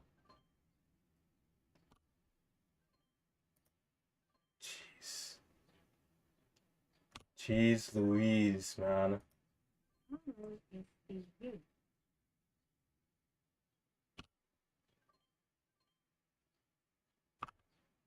It might need a pullback. Or not.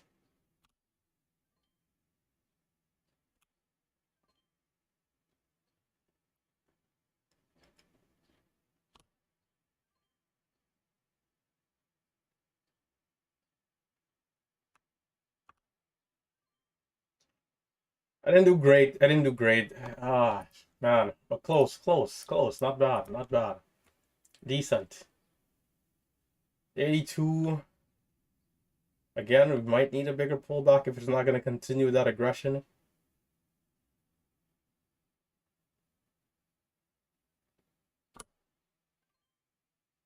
But buyers just coming in. Buyers just coming in. 62. Churn, churn, churn, churn, churn. 62, 62 on the bids. Churn. Are we going to see a bigger pullback or not? Looks like it's not. As it's going again.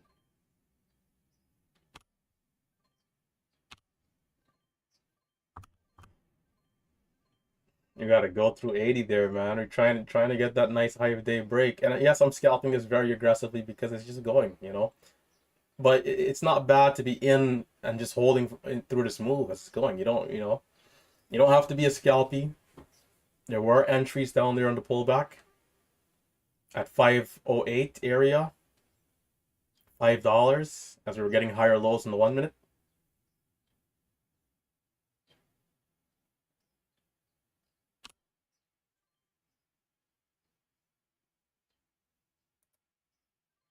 It feels like it's still struggling at 80. There is a daily trend line at 86 though. 77, 72. I might as well pull back at this point.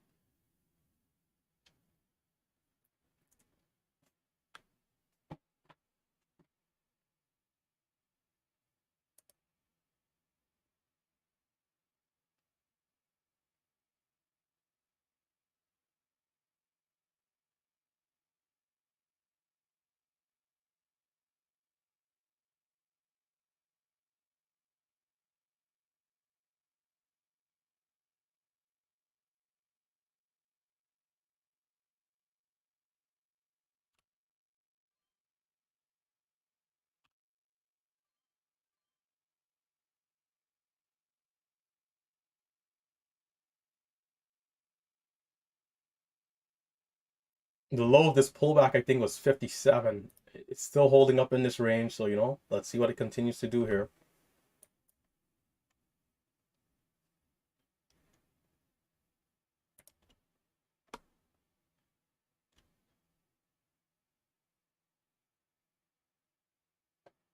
Low 59.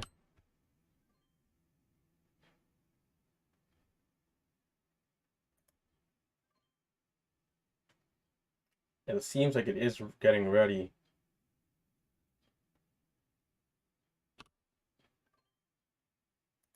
Good.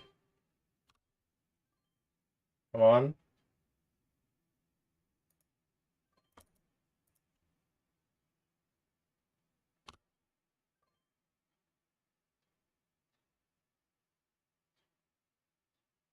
Come on, take me to the moon.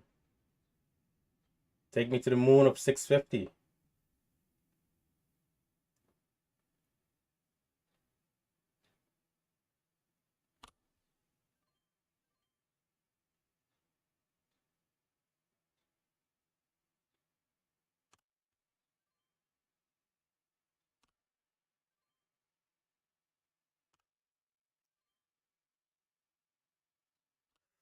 Ooh, ooh. I'm in a little high. Dip, dip, dip, dip. It's not dipping.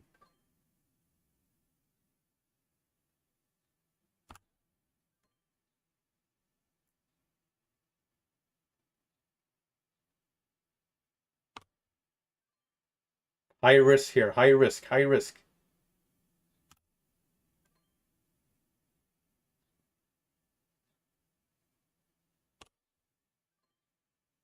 Oh, hold on. Time to ease off. We need that pullback. 20, 15.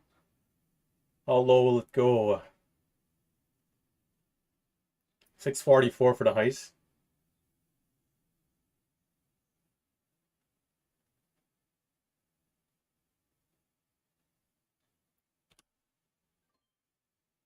I take a starter, and I'll sell that starter as that's a quick, nice trade. Oh my goodness.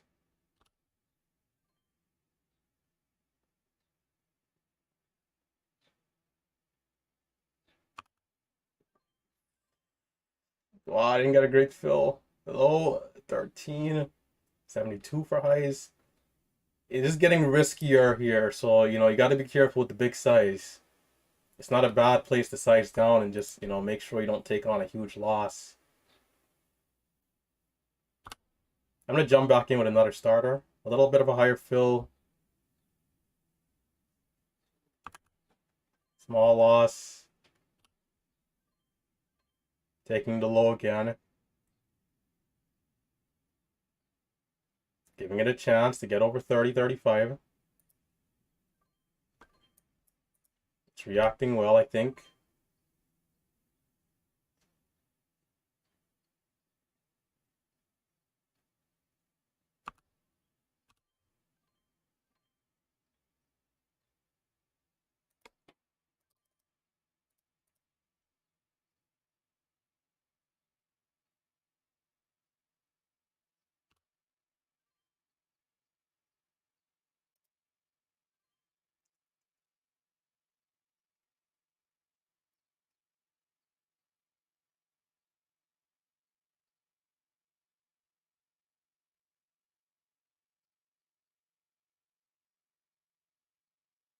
You might need a new low.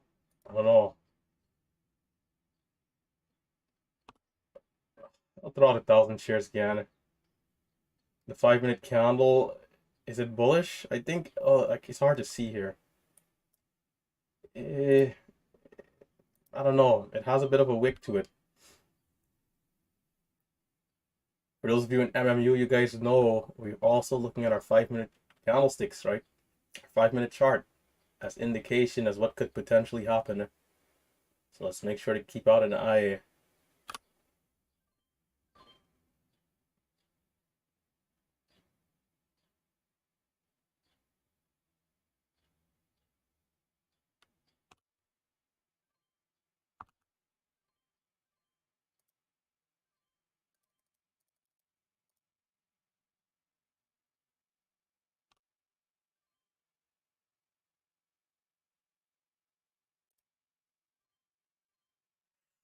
Selling too soon. It's moving. Oh, this is absolutely insanity.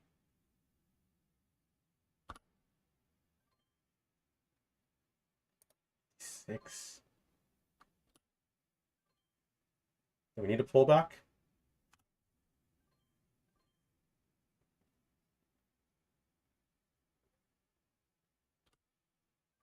Oh, all right. It looks like it's a false breakout here at the highs. It looks like it's a false breakout at 73. Guys, this thing is absolutely parabolic. What we got to be careful of, though, is that big loss that'll usually say, okay, hey, maybe it's time to end the day. So we got to watch out for that. But, other than that, let's just see what it does. I still think that last candle closed in a decent position. Low is 22. It might come down a little lower.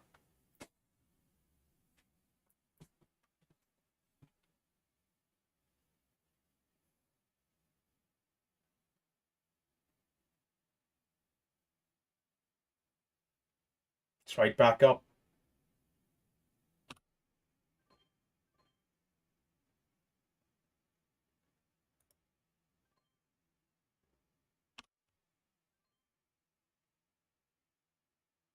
Maybe it needs a little bit more time here. Selling the spreads. But maybe not, because Maybe not. Yeah, maybe not.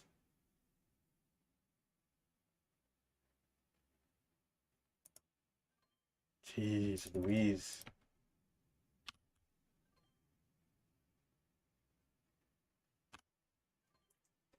Come on. We need that extra surge right there. But yeah, pretty good, man. 86 for the highs. It could have went through 4 right there, but not quite what we needed in terms of the buying and the squeezing.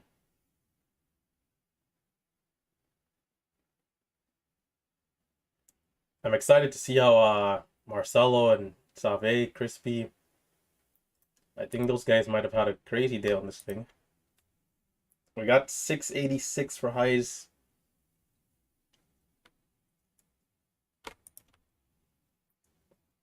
Again, throughout the first half of this, we were not aggressive at all, you know, so we did miss out on a lot. So pretty good recovery here in the back half.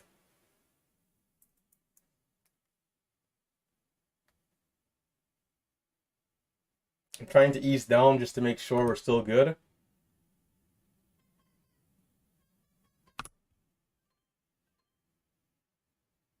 A lot of fluctuation here. The low was 45.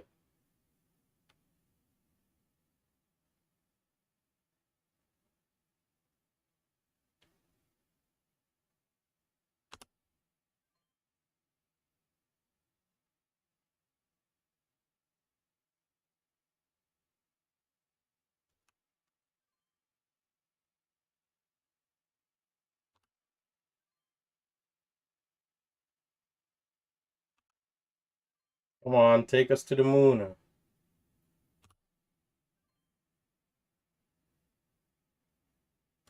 All right, easing off again, watching lower. There's a 10,000 share buyer at 50. I'm going to watch lower and see, hold a little longer as well instead of being a scalpy in the midpoint. Again, we don't want to lose our discipline, right? We don't want to be scalping too much if it's not going.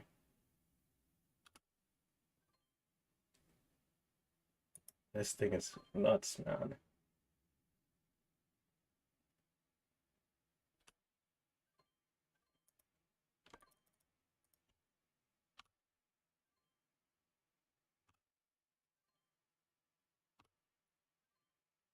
No, okay, we'll take a small loss there. It seems like it wants to go, but then it's having a hard time. So we've been pretty choppy around this range, so we got to slow it down and wait. Stock VCIG to the moon. Who would have thought, man? Who would have thought? But this was my main watch list stock coming into the open, so that's pretty good there.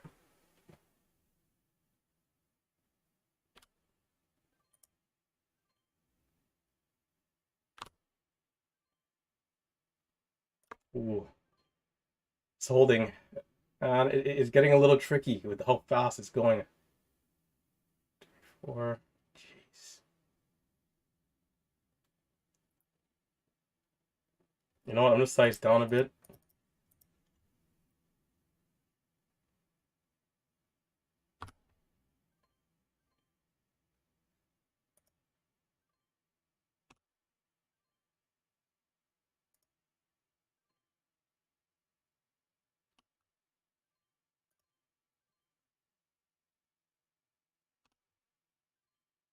Seventy, 70, 70, or maybe not.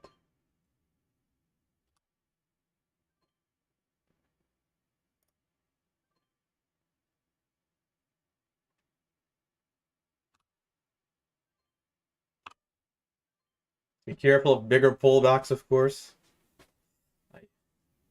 Be careful of bigger pullbacks as this thing just continues to surge.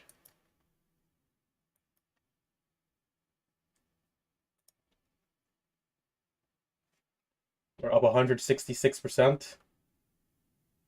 High of 768.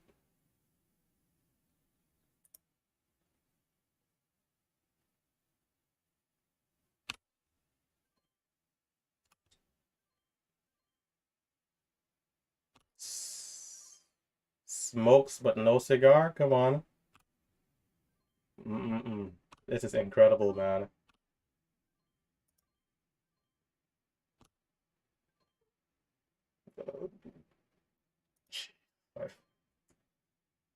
This is insane. The stock is just going up. Guys, be careful of the risk though. You know, it is risky. It's gonna have to drop at some point. It's getting halted up here at 57. I mean, just insane.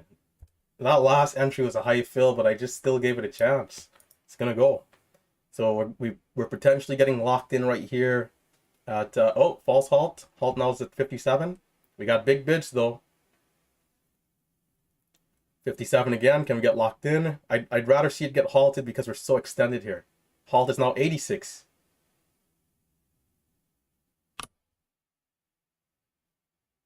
Oh, TD. What are you doing?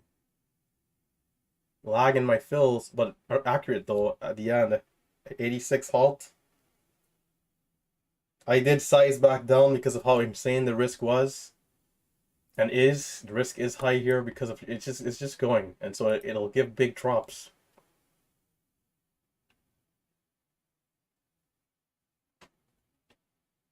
$550.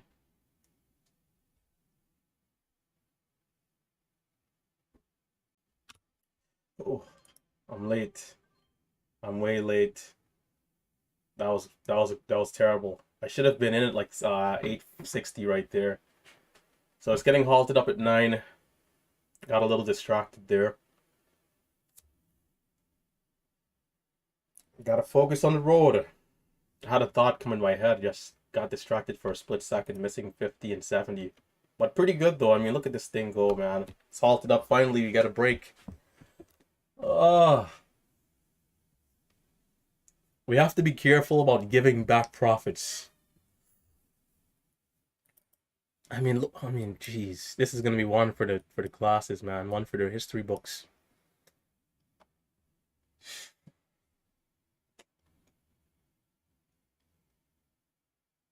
Breathe, Pastor, breathe.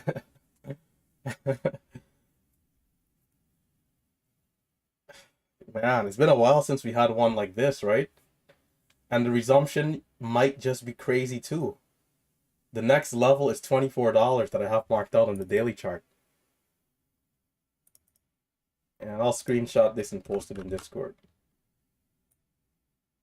$24 as the next level. Guys, if you're not a part of the Discord, be sure to check out the Discord right now, man. Join our Discord. The Discord is going absolutely nuts. The Discord is on fire. Guys, also don't forget to post to the P&L section, all right? Let me go to single screen here quickly. The Discord is on fire, man. Kitty, second best day ever, up $7,000. Man. By the way, here's the charting, right? Let's not get too caught up with the Jared with 954. Let's not get caught up with the P&Ls. Also, don't forget to continue to post the P&Ls to the P&L section. All right. I'm gonna let it slide today. You know, you guys are going nuts. Do we have any more? Where's Crispy? Where's Crispy? Rolex, really nice trade there. And we got a meme of Will Smith. Check out the Discord, guys. The P&L section is what I should have clicked on too, just to see. Oh yeah, Danny 2800, man. Okay, let me get focused up on the resumption here. This is insane. So we got halted at 11:12. So at 11:17 and 41 seconds. If it opens up higher, for those of you in MMU, right? Chapter 24, patterns and edges. Halt pattern, halt resumption. If we open up lower and we squeeze and then we dip, I'll be long into the dip, trying to sell back into the highs. If we open up lower, and I'll be watching for the high of day trade. If we open up sideways, I might even just get long too, just because of how crazy this thing is, if we see a lot of volume coming in.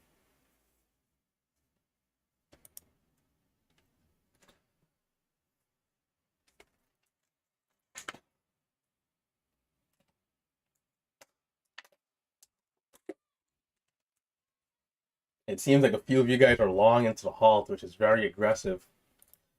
It looks like we might resume at 956 is what it's showing here, although it's not guaranteed. But we are seeing 956. Potential resumption.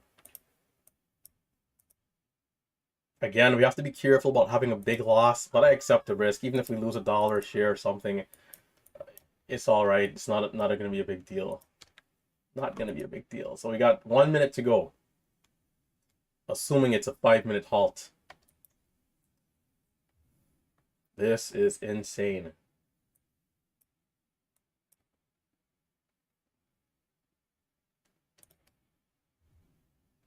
Marcelo probably super dialed in, man. I can't wait to see how he did on this thing. So if you're interested in learning how to trade, guys, Merciless Markets, man. That is the day trading course that I have. Links down below.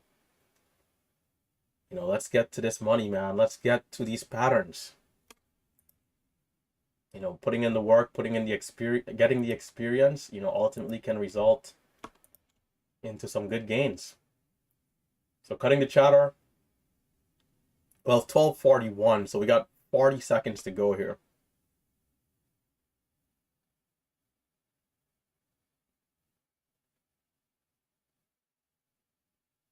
Assuming it's a 5-minute halt. Ay, ay, ay. Markets, man. It's insane.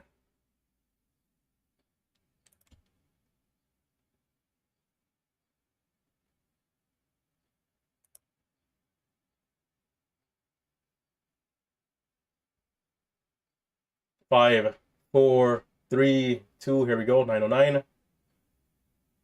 10-minute. Might be a 10-minute, but still watching just in case it resumes on an off interval.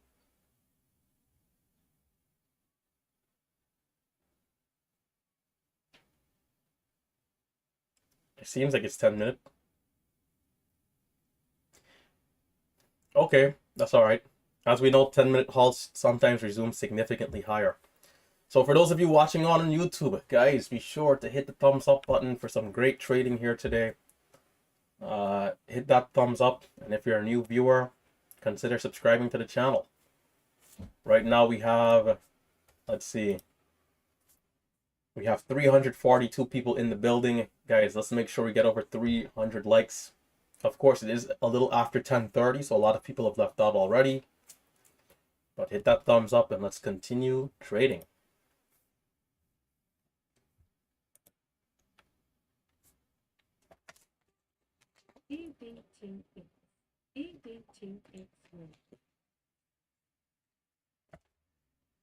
I still don't feel like I was like aggressive as I could have been, you know. So again, it's like still letting me know like there's just so much potential.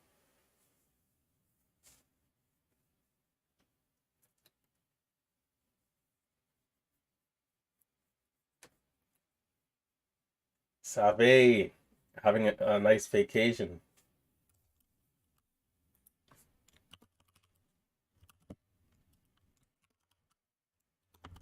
Save, get out of here, man. You know, don't let the FOMO or anything like that get to you, man. Go enjoy the beautiful sights. And you know, talking about Save, it's like it's so impressive because these guys will have $5,000 days when like there's nothing moving at all. You know, so it's just so impressive to see what they can do, right? And especially on days like this, Crispy saying, "Hey, up 16K." So shout out to Crispy having a really solid day, up $16,000 on this thing right now.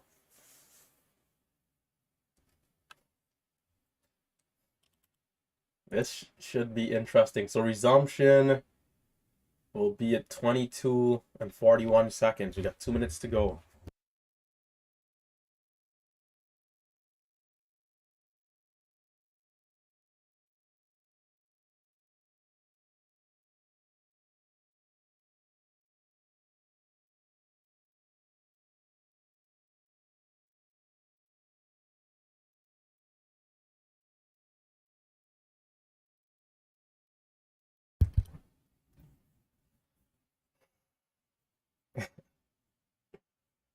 Oh my gosh. Time 11:20 and 46 seconds. The Discord is going absolutely crazy.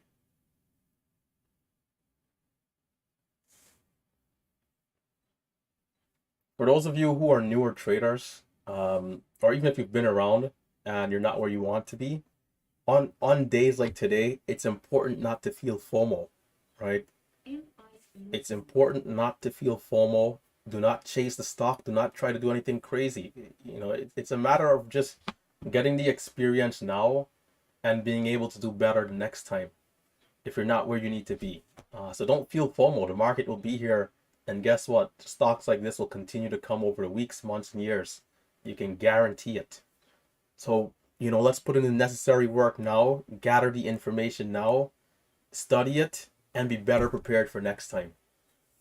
And even if the next one comes and you don't do as well as you would like to do, there's going to be another one, and then another one. And that's the beauty of the market.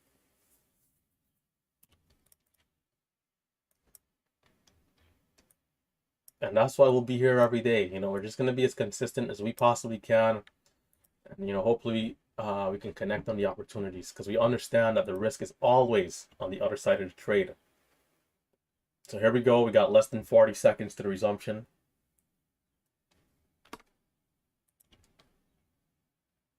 We got halted at 9:09.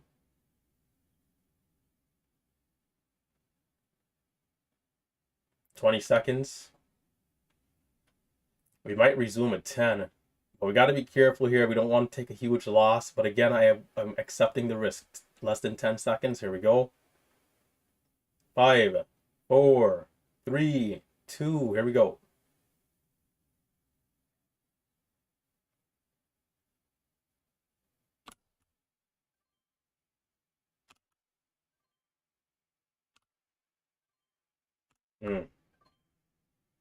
Good winner, good size loser.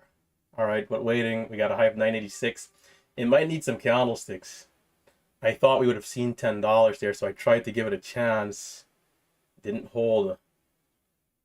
And also, let's be careful of it being on the backside of the move. It's also a possibility. I'm going to ease down, though. No need to continue to be aggressive. We've already done our job. If it's done, it's done. Low, 815. I'm going to size down to 1,000. I'm going to keep my hands on the buy button, though, just in case I see something I like. Other than that, I'll be patient. The selling volume coming down here is pretty low, which is a good sign.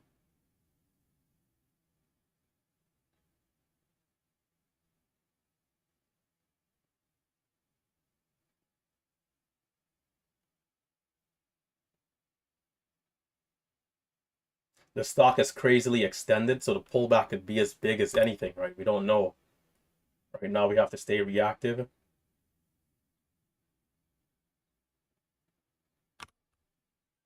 Huge spread here. I'm going to get caught up into it. I'm going to sell flat. Much higher fill than I would have wanted, but we're curling up nicely.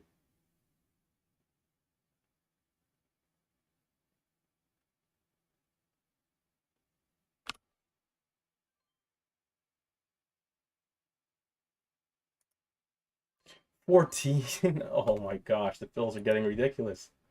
I bought before the thing even got over 9. I'm in at 9.14. So we've moved up $1.30 and I've made nothing there, which is not good. The dip and rip. Can we keep ripping? It will keep ripping.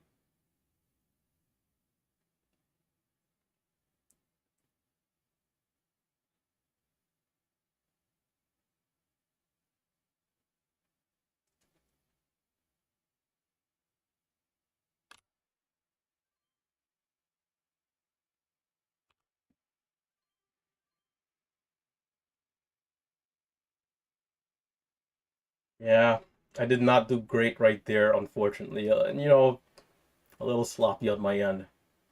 But pretty good stuff, man. The next halt up is at 11:32.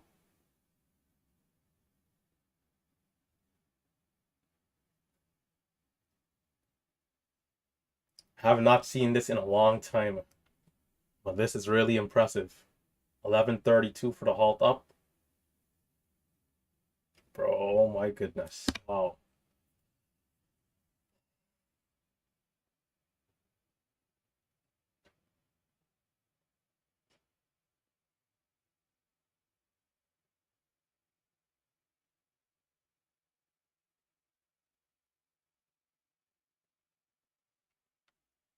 I don't know. I'm thinking about easing off and locking it in. Um, but what a move, man.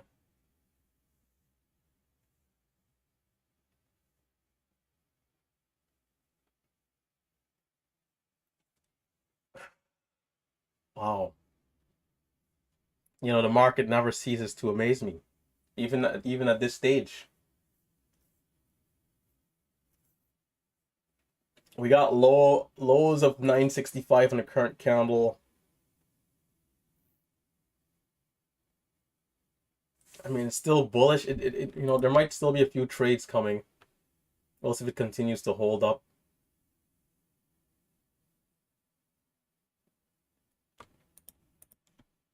I'm gonna size down a little bit though.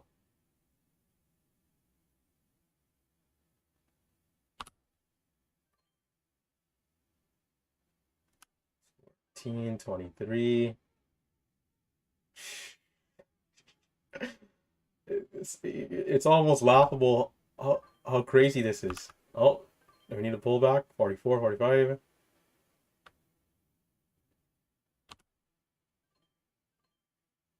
Oh, okay. Needs a pullback. I mean, yeah, this is insane, man. I'm just so impressed. I'm impressed by the markets. Low of 987 on the current candle. Seems like we held about 28 right there. Now we're curling again. $11. Next up, will we see it?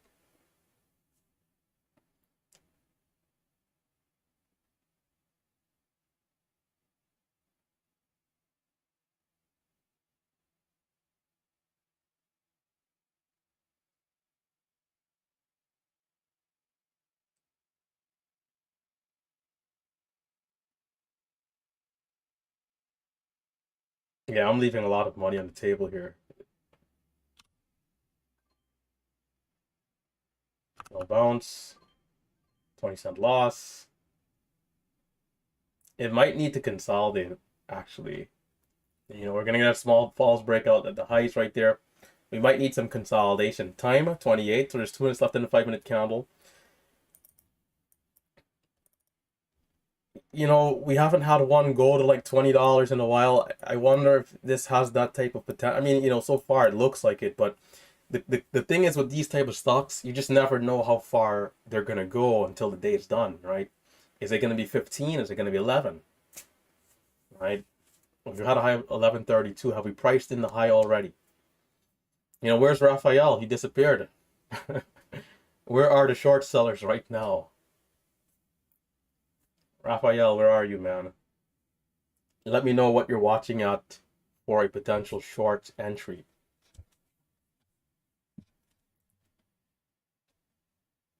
Are they gonna go short and risk at 1140, 1130? In which case, anything here is not bad. But again, the stock is just still so bullish. It's moving up so fast.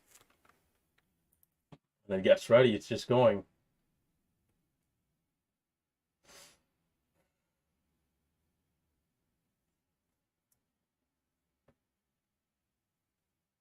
Marcelo's probably having a best day ever today, man, is my guess.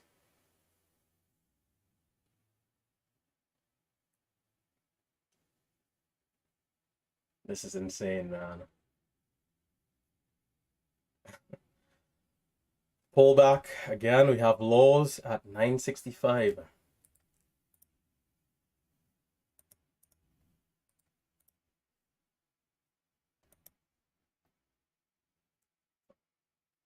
We finished with an indecision candle that had a fairly high volume, not quite high day volume, fairly high volume. But we are having higher lows on this wedge here so far, which might mean a potential squeeze again.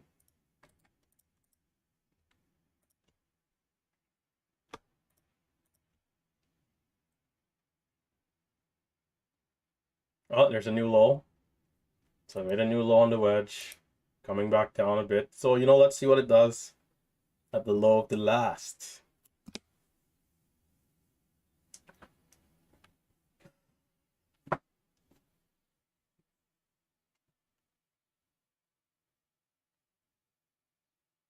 Where's my chair? I need to sit down at this point. Time 11:30. Looks like I'll be here a while today, right?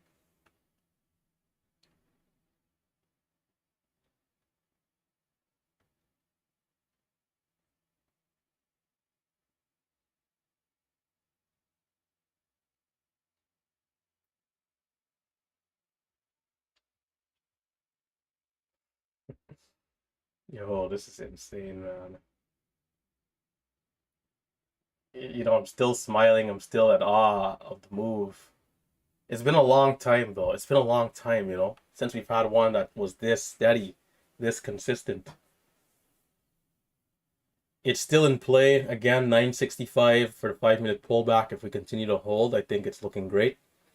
We had a low of 13.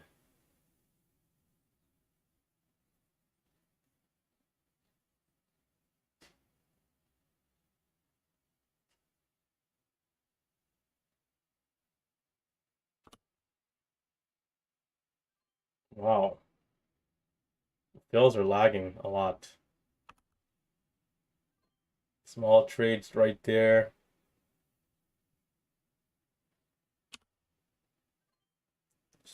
31. Oh my goodness.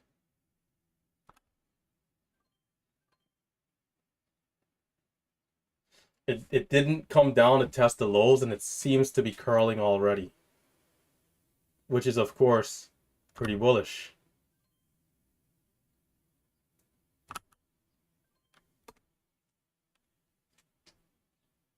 Again, it seems like this is my best day. You know, this is actually my best day right here.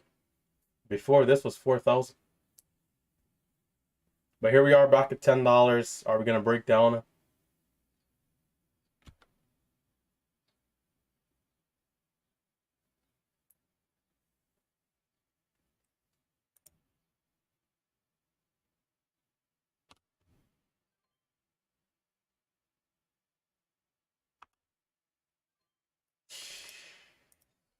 Jeez. It's holding up well.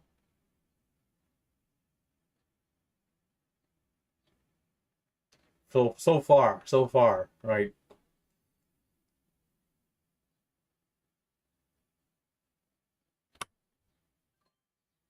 Yeah, I asked for that high fill. It's a little dangerous that I'm in that high, not great.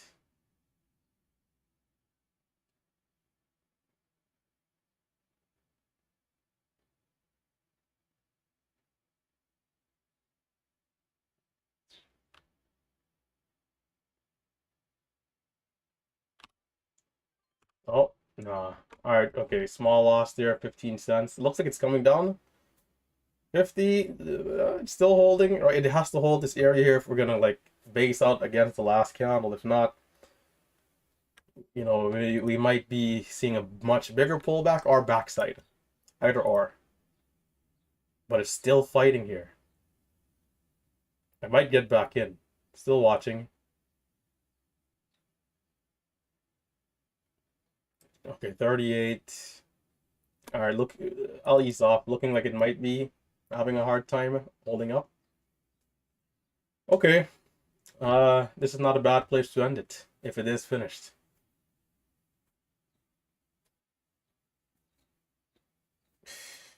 Man.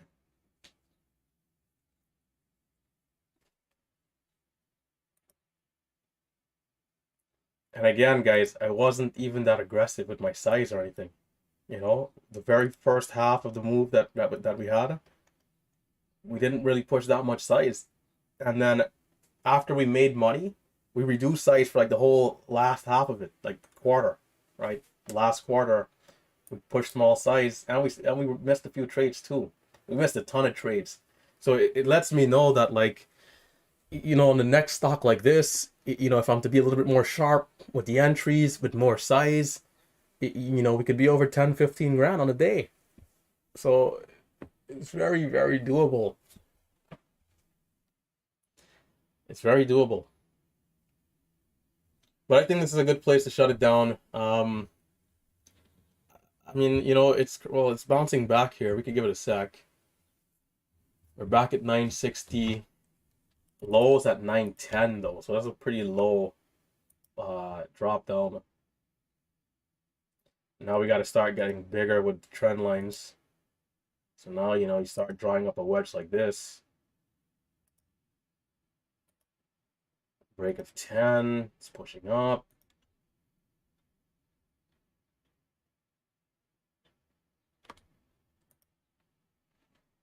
Well, I let down my guard right there. We're right back up.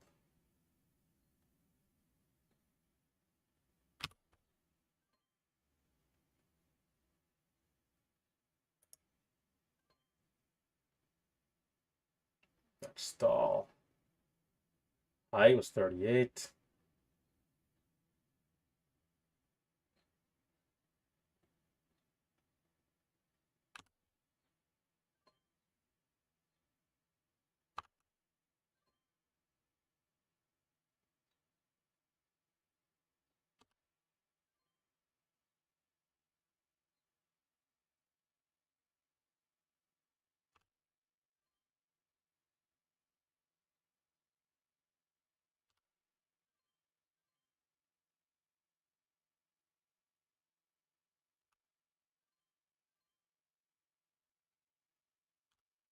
Yeah, we need to give that time.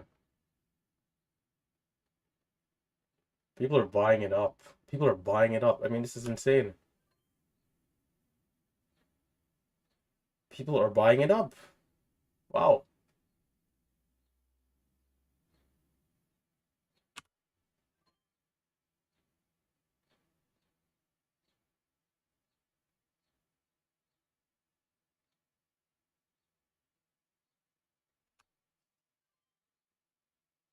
Bit of a drop there.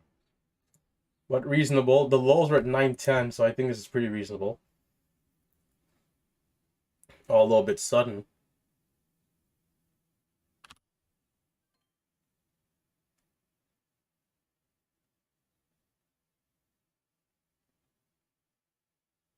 My fill is kind of high. We're not bouncing immediately, so I'll be back out.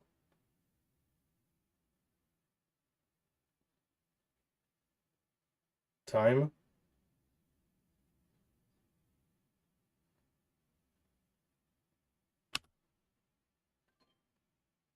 Fair fill.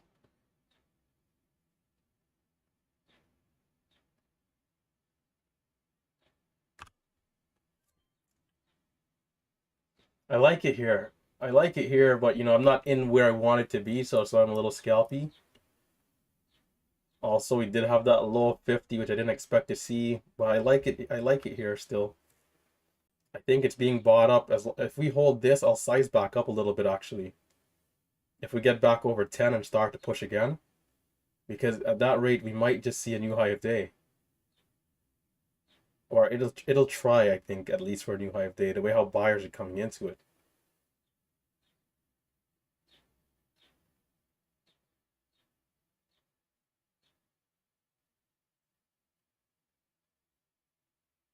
But we'll see. Time will tell. 38.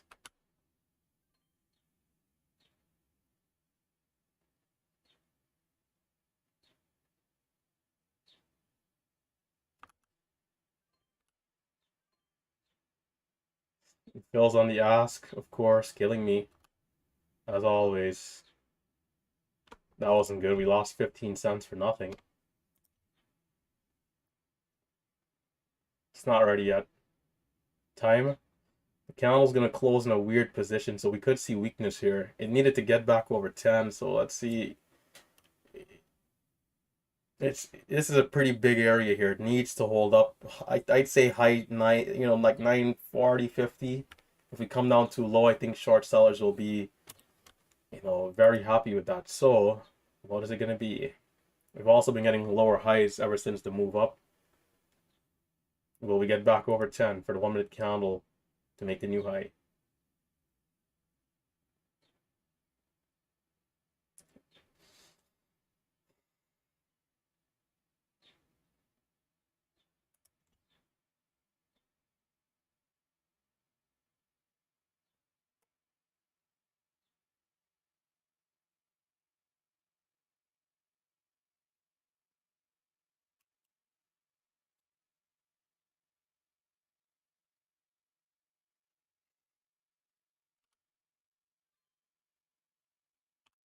Come on.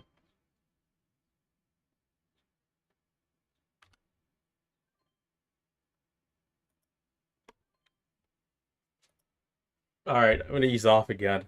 The volume is slowing down. The volume is decreasing, and we're not getting the break over 10 to hold and sustain.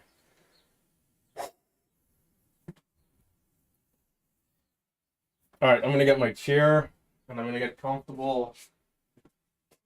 A ton of garbage in this chair. Bye. Come on. T-shirt. Towel. And some planting chips. I have to admit.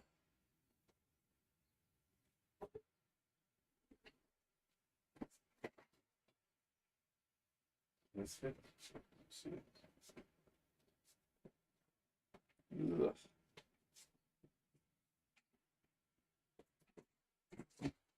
And we're good. So I'm gonna bring down this desk. Time to get comfortable. We might be here all day long. At this rate.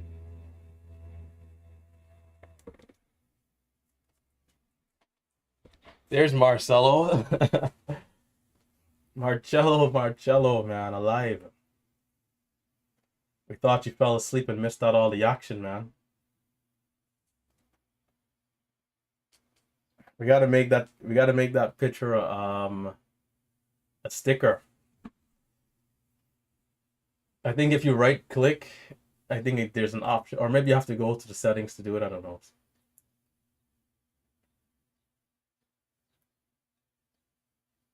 What will it be?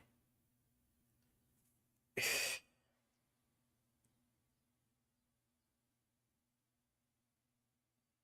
mean, what a day, man. What a day. What a day.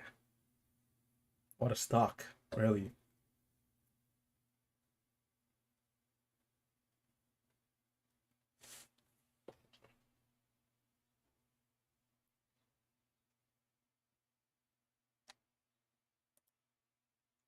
Right now we're up $5,947.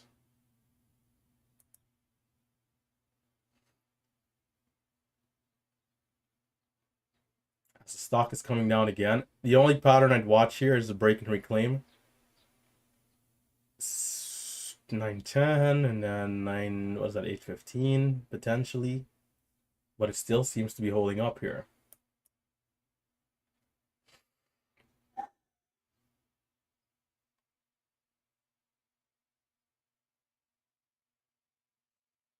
Guys, if you have not joined the Discord already, be sure to check it out. And you know, if you're also interested, I think we might be on single screen, yeah. If you're interested in learning how to trade and you want to follow somebody who's credible, right? Somebody who's, you know, live streaming and putting it all on the line every single day. Be sure to check out MMU. Links are down below. So if you want to get started, you know, Marcelo and myself, you know, we are the two mentors and teachers here that can help, you know, show you what we know, right? Now, there's no guarantee that you'll be able to, of course, make it and be very successful, because trading is a business and there are risks. And ultimately, despite us showing you everything we know, there's still a great deal of, you know, discipline that's required from you as the individual, right, in order to be successful. So, you know, it's not just the market, it's also you, right? You as the individual, as a trader. And it comes down to that discipline. And, you know, it's not easy. It is not. You know, it's not easy. You know, trading is hard. But, you know, what we do, we organize the information in a way where it's easy to digest. We're risk first. We talk about the importance of discipline and just risk management in general, and how to position yourself to be able to be successful, right? So, you know, check it out. The links are down below. We go over everything. We don't hold back. You guys can check out the silver or gold option, right? Silver being 3 months and gold being yearly. It is subscription based because we do offer reoccurring things such as Q&As, one-on-one mentorship sessions, a chat room, right? The inner circle chat for MMU members only. There's archives, right, which is our live trading, right? Our live trading is uploaded every day to the course website. As the stock is still holding up a little.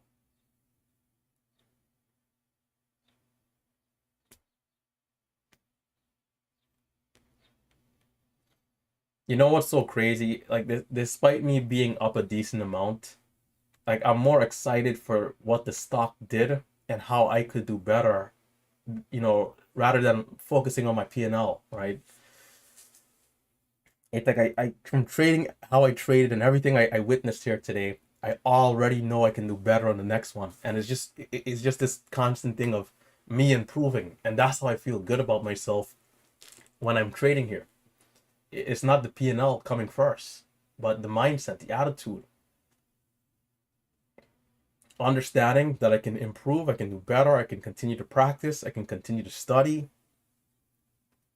And when I show up here, I can dial in and be able to see some good trades.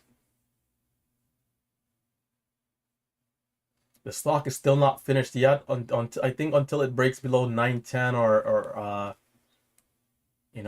815 is where I'll walk away.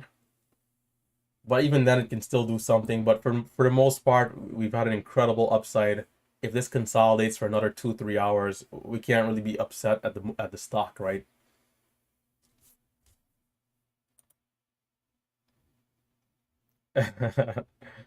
Oh my gosh, this image, I can already see it. 5-10 years from now, this image will be a staple of the community. So I'll embrace it. You guys know I'm a pretty confident guy, so as Marcelo is making fun of me here, I'll laugh along. Crispy trades, man, $20,000 day, which I think might be his best day ever too. I mean, just absolutely insane, man. And if we can get this type of momentum when we meet up next month, if you guys don't know, July 1st, we're meeting up in California, right? Myself, Marcelo, Crispy, Save, Calamity, right? Who, you guys will see around Discord, right? All of these guys. And also Tim. Tim will be there too. So shout out to Tim. Tim is also in the Discord and around the community. We did reach out to Juan, but he said he wasn't going to be able to make it. Shout out to Juan Trades as well. Pretty cool guy. Farmer, man. Farmer's the other guy who, it's like, I think Marcelo reached out to him and he was like, he wasn't sure as well. But yeah, these guys are also around the community. Pretty cool guys. But yeah, we'll meet up. We'll have some fun. We'll trade together for a week. We'll shoot some content. I'll also make a vlog out of it. It should be fun. I didn't order the laptop yet. I'm going to order the laptop today. Oh, I did go to Best Buy and a couple of other stores, checked out some PCs. But we're finally going to make the purchase today. It'll be here in like 4 days. So once it gets here, I'll, do an unboxing video, talk about it, set it up, make sure everything is working good. I'll probably do a test stream at some time in the afternoon as we're breaking down here.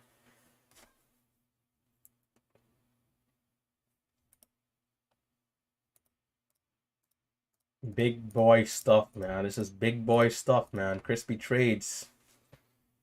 It's like this market, I don't even know how to put it into words. I mean, I used to work at Amazon, delivery station, 10-hour shift, 6 days a week, making $15 an hour.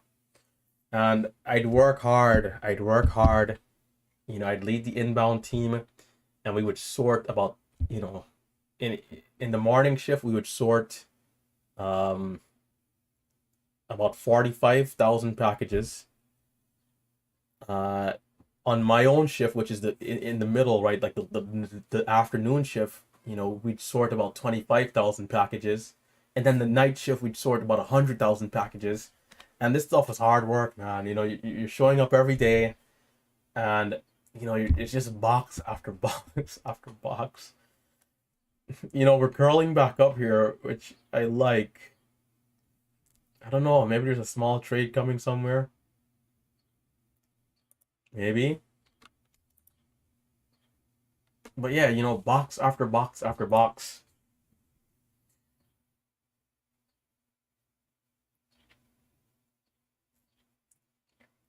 And back-breaking work.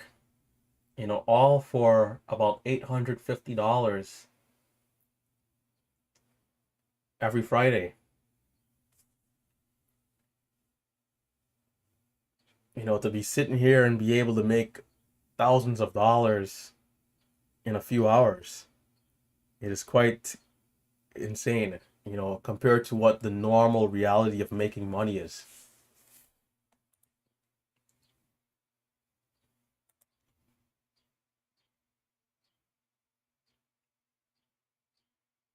Why is just flying up here? Flying up, flying up. I should have already bought, it's just flying up.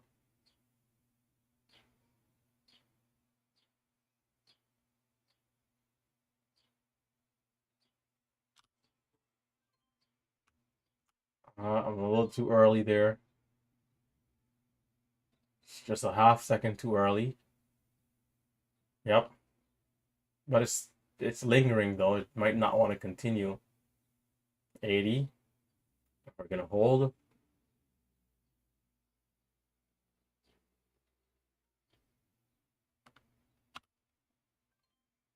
Nope.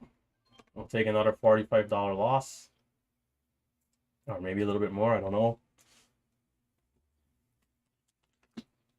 I don't know. Once the new 5-minute candle comes, we'll see. Just some small trades there though. But you know, the stock does have a bit of a range, right? It's like 10 cents is like a small scratch trade at this point.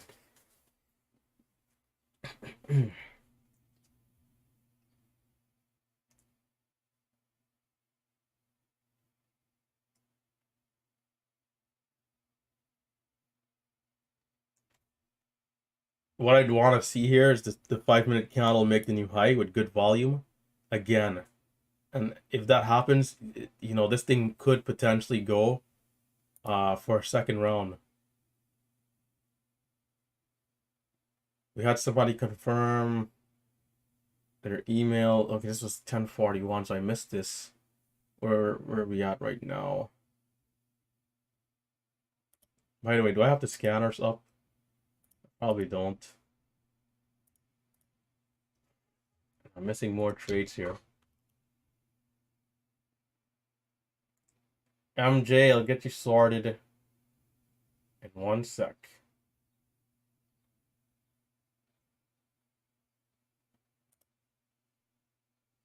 Time? The new candle is 30 seconds out and we got a high of 23. Some of you might say, Relentless, why are you still watching at this thing? Well, we pulled back to the lows and it held up in great fashion.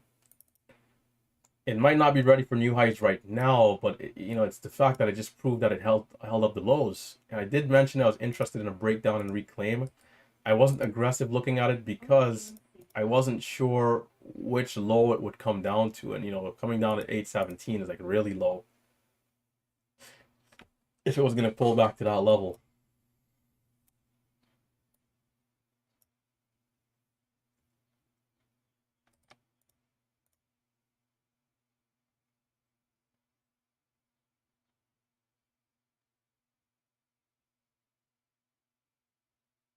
Moon Trader, what happened to him? Maybe he might have. I don't know. I'll check later.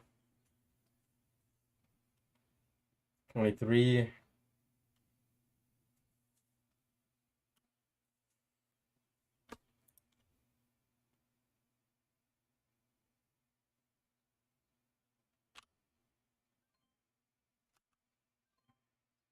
Really? It's having a hard time. It's a double top right there for the 5-minute candle to make the new high. And then coming down hard.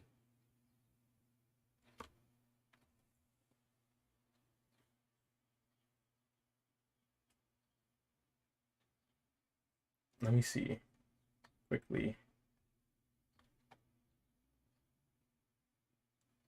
Scotty, if you have a question, go ahead.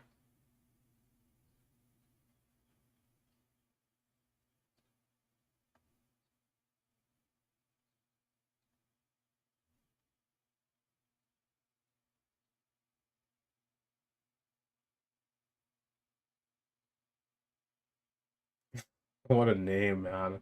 I can't even say that name on the stream here. Well, I'll call you Mr. Bitcoin. How about that? Mr. Bitcoin, I'm impressed. Yeah, I appreciate it, man.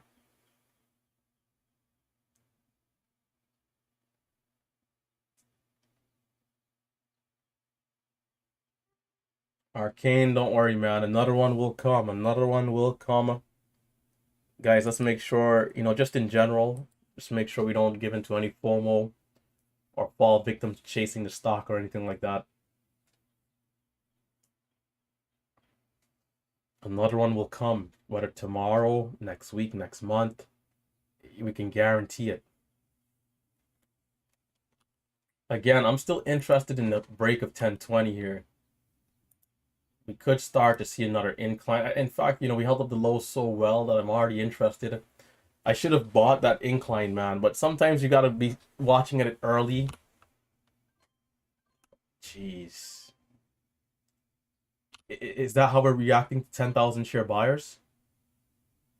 It's failing. All right, we're giving back. What was that last trade right there? 20. Oh, gosh. Jeez, the fills are terrible. Or maybe I just didn't pay attention to where the ask was. That could also be what that was too. But it's a false breakout there. Somebody puts out a 10,000 share bid, it flies up to 45. So you guys know I'm ready to go for the dips, but the dips are going to keep dipping. Yeah, we've given back 300 bucks there. So maybe we ease off. Where are we at? Yeah, maybe we ease off a little bit. We don't need to be giving back anything here. But valid trades, just not connecting properly. But yeah, we can do a quick Q&A towards the end, and then I'll shut it down.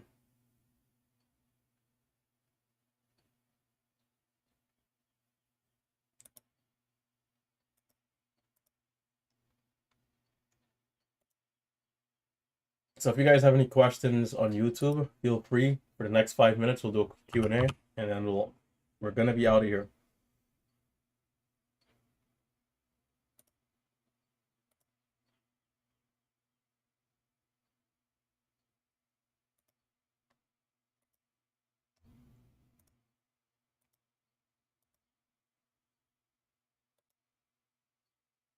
In fact, for those of you on YouTube, I'll be back.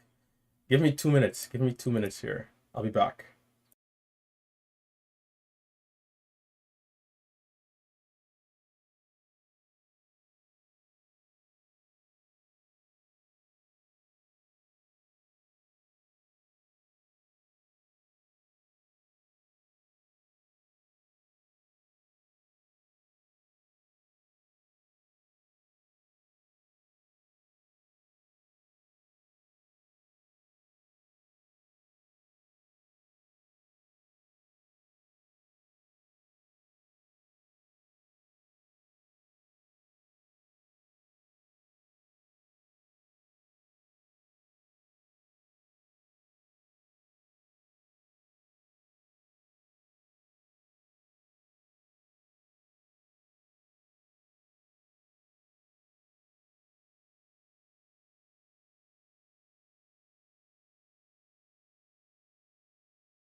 Okay, we're back on YouTube.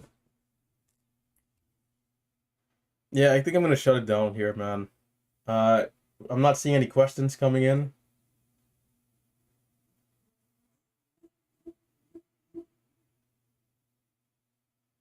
What happened with Moon Trader? Did Steve ban him or something?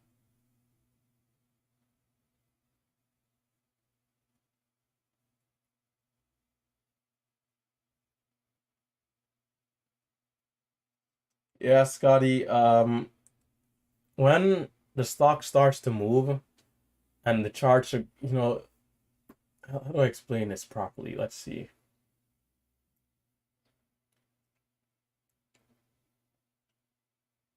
The charting does come first, and without the charting, I wouldn't be able to use the level 2 efficiently.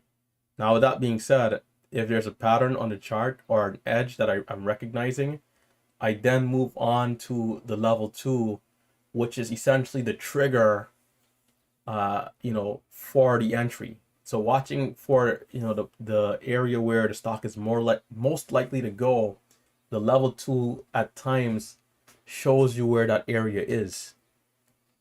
So, you know, the level 2 is essentially the trigger for this larger instrument, which is the charting, right? So it helps me to pinpoint where the entries could be or should be.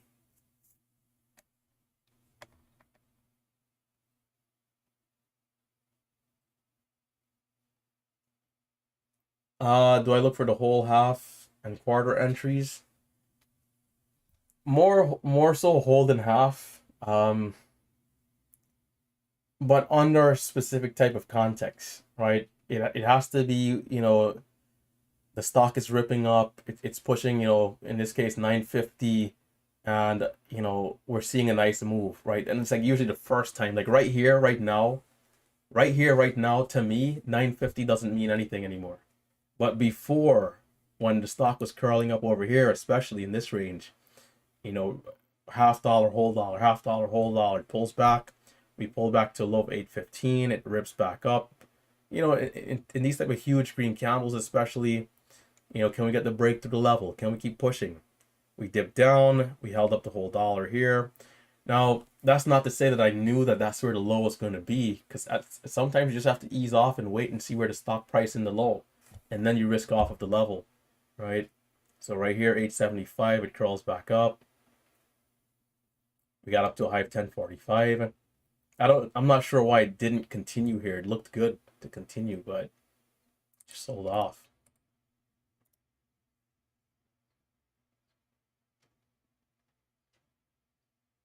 Yeah, I'll check it out. I'll ask Steve if he did and why he did. If there's a good reason, will probably not undo it. But if it was like an accident or something, yeah, we'll bring him back. Right now, right now I'm using the DAS Trader level 2. Um, but I don't know if I'd recommend it. It does have issues at times.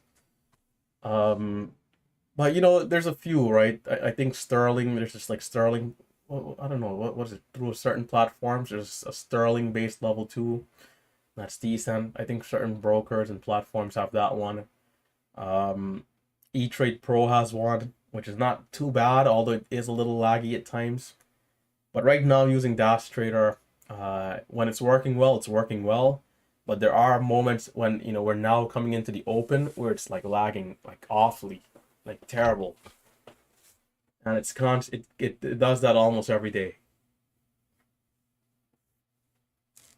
And I am paying 150 a month for this data.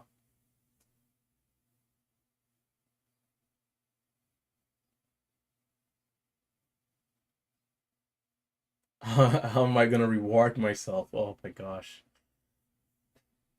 I don't know, man. Like being that I have a day like today, I wouldn't go buy something just because. But if there's a day I feel like I want to buy something, I will, right? Like that's what the goal is here with trading, is to be able to have the freedom to do it when we want to, right?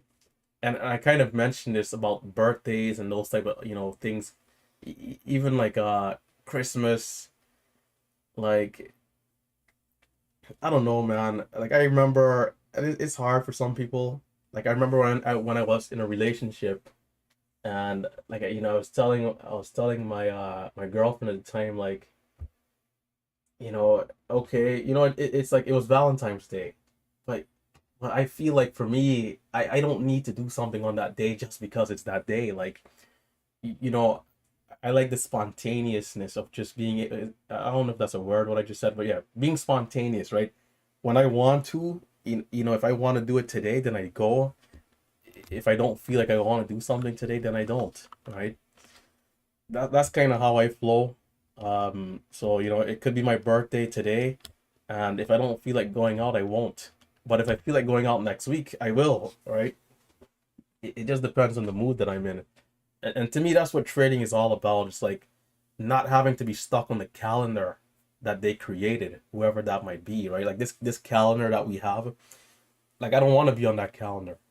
I don't want to wait for, Friday and enjoy the weekends and hate the weekdays and look forward to the next holiday. Like I want to be able to enjoy every day, and I do. That's why I love to trade. I love the weekend. I love the weekdays, everything. So, I'll reward myself. I don't know what it'll be or when, but whenever that happens and that time comes, I will. And that's the beauty of the market. So, let me hey.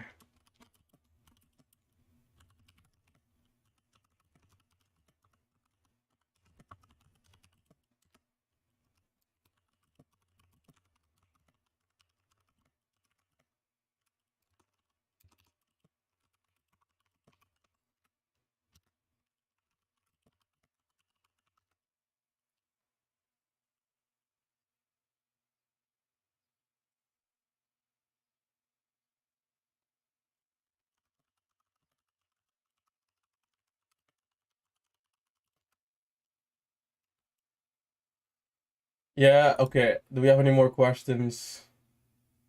Steak dinner, steak dinner. Oh my goodness. Bear meat, steak dinner. Oh my God. You know what's funny? I'm actually having dinner today.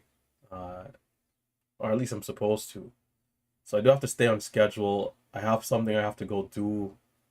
As we say in Discord, off to other business ventures. I don't believe there's any mentor sessions today. I'll have to double check.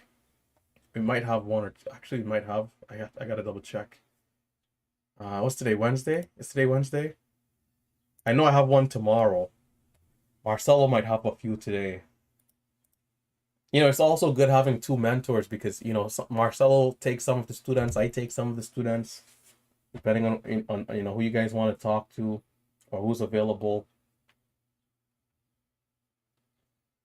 I gotta also go pick up my car from the mechanic shop because I dropped it off this morning for some maintenance. I'm changing out my transmission fluid and my differential fluids today. So I had to go pick up the car too. Yeah, so it's a good time to shut it down. Yeah, I'm no longer in a relationship, man. But I'm not gonna get into the details of that. Get a new car? Hey, nothing's wrong with my car, man. It's just routine maintenance. I did talk about my shop, my jeez, I did talk about my car being in the shop a lot in the past, but that was because of me going to the shop and the guy never being available, and then I have to go back the next day. Like it's like taking me 3 or 4 days to get the appointment because he doesn't do appointments, right? I have an Infinity, a G35.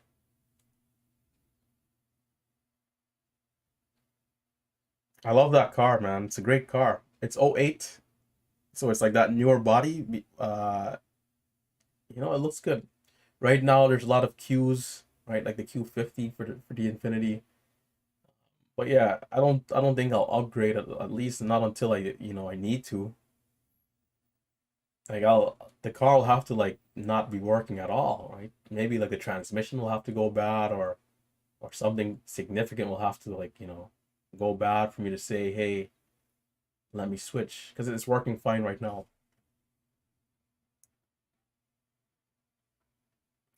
Yeah, Mike. Yeah, the computer, I was gonna buy one for 4,000, but then I found this MSI for 2,200. So I'm gonna be paying 2,200 for the laptop. For those of you that knows about PC, let me show you guys the specs. Maybe you guys can tell me if I should go for something better or not. I'm kind of glad I found this computer. It's like it's pretty cheap and good compared to what I was going to get, which might have been like overkill. So let's see. Can I pull this up in an incognito window? I think I can. Whereas guys, this is where we need guys like McGaming, and all these, and a lot of you guys are huge computer people, right? The reason I didn't buy it last night is because I sent it to my older brother, who is a tech guy, and the guy still has not answered the text yet. I sent it to Marcelo as well. Marcelo was like, yeah, he thinks it looks good. So let me go to single screen. Let's pull this over here. Single screen, let's get rid of this.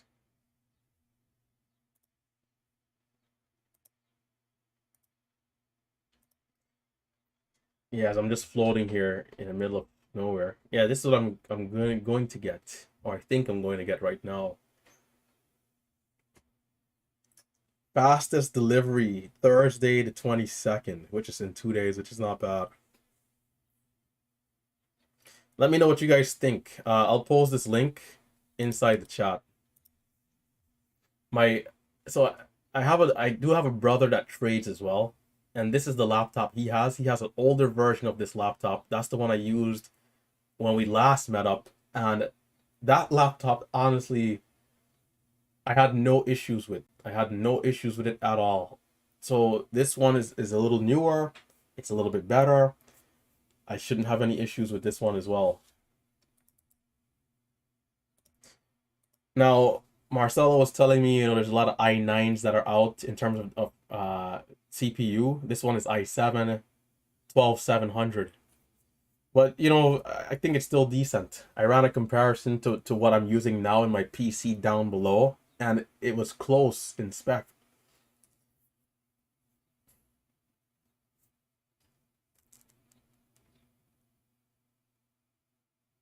Higher resolution would be better. See, and that's the thing, there's going to be so many options. But, I'll come back and click on some of these links and see. Just trading though, just trading, no gaming. I don't game anymore. I will become a gamer again when the new Grand Theft Auto comes out. I'll have no choice because, it's going to be such a good game. But not heavy, but casually, when I have free time, maybe, you know, I'll get a PlayStation 5 or something. Get a Beamer. Oh my gosh. The good thing about the Infinities is that I know of two junkyards where, these guys, they buy every crashed Infinity in Brooklyn. And when you go in there, it's like, car heaven. There's doors, mirrors, exhaust pipes, like everything, engines, subframes, like everything you would think that you could possibly need for the Infinity, they have it, and they have it at a fraction of the price of the dealership, which is great, because then I'll forever be able to get used parts that are in good condition that are cheap. Any part you can think of, sensors, everything.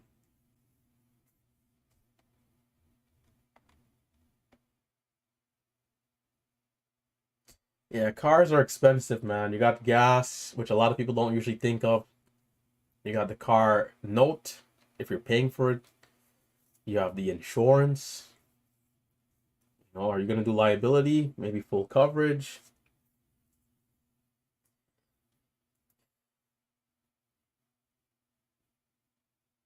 And then you got to be careful of some people who are driving. Some people drive crazy, man. There's some people that drive crazy. You know, I'm on the B. For those of you who are like in New York area, I'm on the BQE, Brooklyn Queens Express, and it's these two guys racing, man. Just just a Tesla and an Audi racing, going crazy. And other than racing, there's people who are just driving reckless. You know, not using indicators, switching lanes, very wild. So we got to be careful on the road. We got to pay attention, because when we are paying attention, you can also look out for people who are not doing what they're supposed to be doing. You know, in a sense, like being a defensive driver, right? And being assertive with your decision making, and knowing when to, kind of just let somebody go just because they're not really paying attention. Yeah, Marcelo has the Lenovo, um, another good laptop. I don't know. I think I might be being cheap. I don't know. Relentless trader, man. Babysitting other drivers. I don't know. I think this will give. The only reason why I'm thinking about this computer though is because my older brother, again, right? I have a brother that also trades, that has a lesser version of this laptop that worked fabulously well running everything that I run. And being that this is an upgrade to that, and in fact, I think he only has 16 gigabytes of RAM and a worse CPU. So it's an upgrade on both fronts. You know, what more do I need? What more do I need? Right? This is what the pastor is thinking of. But yeah, I'm gonna get out of here. What kind of computer do you use for your home setup? I have a Dell Gaming 5. Good computer. I just don't like the company. I will never be buying another Dell product again. I'm sorry, but the customer service, they're charging me this $10 a month for some sort of I forgot what it was. Like, it was some nonsense though. Like, it was like a warranty that was like a nonsense warranty. So I called, being polite, to get them to just cancel this $10 a month fee. And they transferred me to like 5 departments. Oh, we're not the department. Let me transfer you to this one. Oh, we don't do that. Then I get to what is supposedly the department. The guy has me on hold as he's, researching the computer model. I gave him there's like a tag number that I gave him, and then he just hangs up. So I call back again, and they do it again, and I waste 2 hours. You know what I have to do? I have to call my bank and tell my bank to stop letting that company charge me, because I couldn't cancel the subscription through the company. So Dell, despite them having some good products, that alone, I will never buy anything from them again. That was so awful. But this computer, I can pull up the processing power here. Hold on, let me go to white screen really quickly. I'll be back. Nope, wrong screen.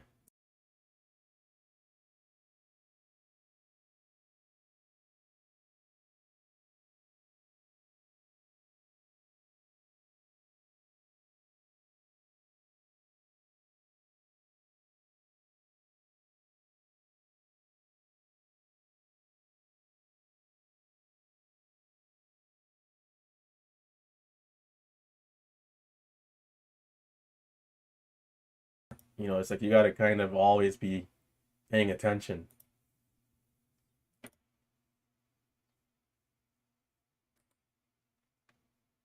Marcelo, the big 8K. My man. I would have. I guess since Marcelo is such a great trader, we have a lot of high expectations for him. But I thought he would have done like 20,000 today. But at 8,000, I mean, 8,000 is 8,000, man. It's a lot of money. But yeah, this is what I have now. For those of you on YouTube who are computer people, it's not a bad computer, right? 64 gigabyte. What I would have done differently was to get 128 gigabytes of RAM, but 64 definitely gets the job done. But yeah, the RAM and CPU. I guess I didn't need to include the device or any of that ID, but yeah, right, who cares? Okay, this is it. We're shutting it down. Stay safe, stay green.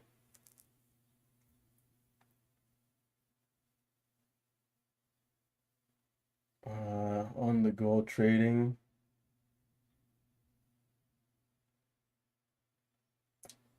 Gaming PCs are usually the best to buy for trading because they're a little bit better, you know, stronger, faster. But okay, that's it. We're overdoing it. If you're watching on YouTube, Twitch, Facebook, hit that thumbs up. You know, if you're in the Discord, this is the perfect chance. You can say hi to your mom. You know, hi to your dad. Wish them a happy Father's Day, and say hi to the world. Right, as you guys are on screen right now. But yeah, this is where we're gonna shut it down. It's been a great session. You know, stay safe, stay green. If you're going the distance, continue to trade smart. Continue to trade setups. It's been Relentless Trader. It's been a much longer live stream, but we are heading out. Catch you guys tomorrow morning, bright and early, 9:15 a.m. And of course, stay tuned for the recap.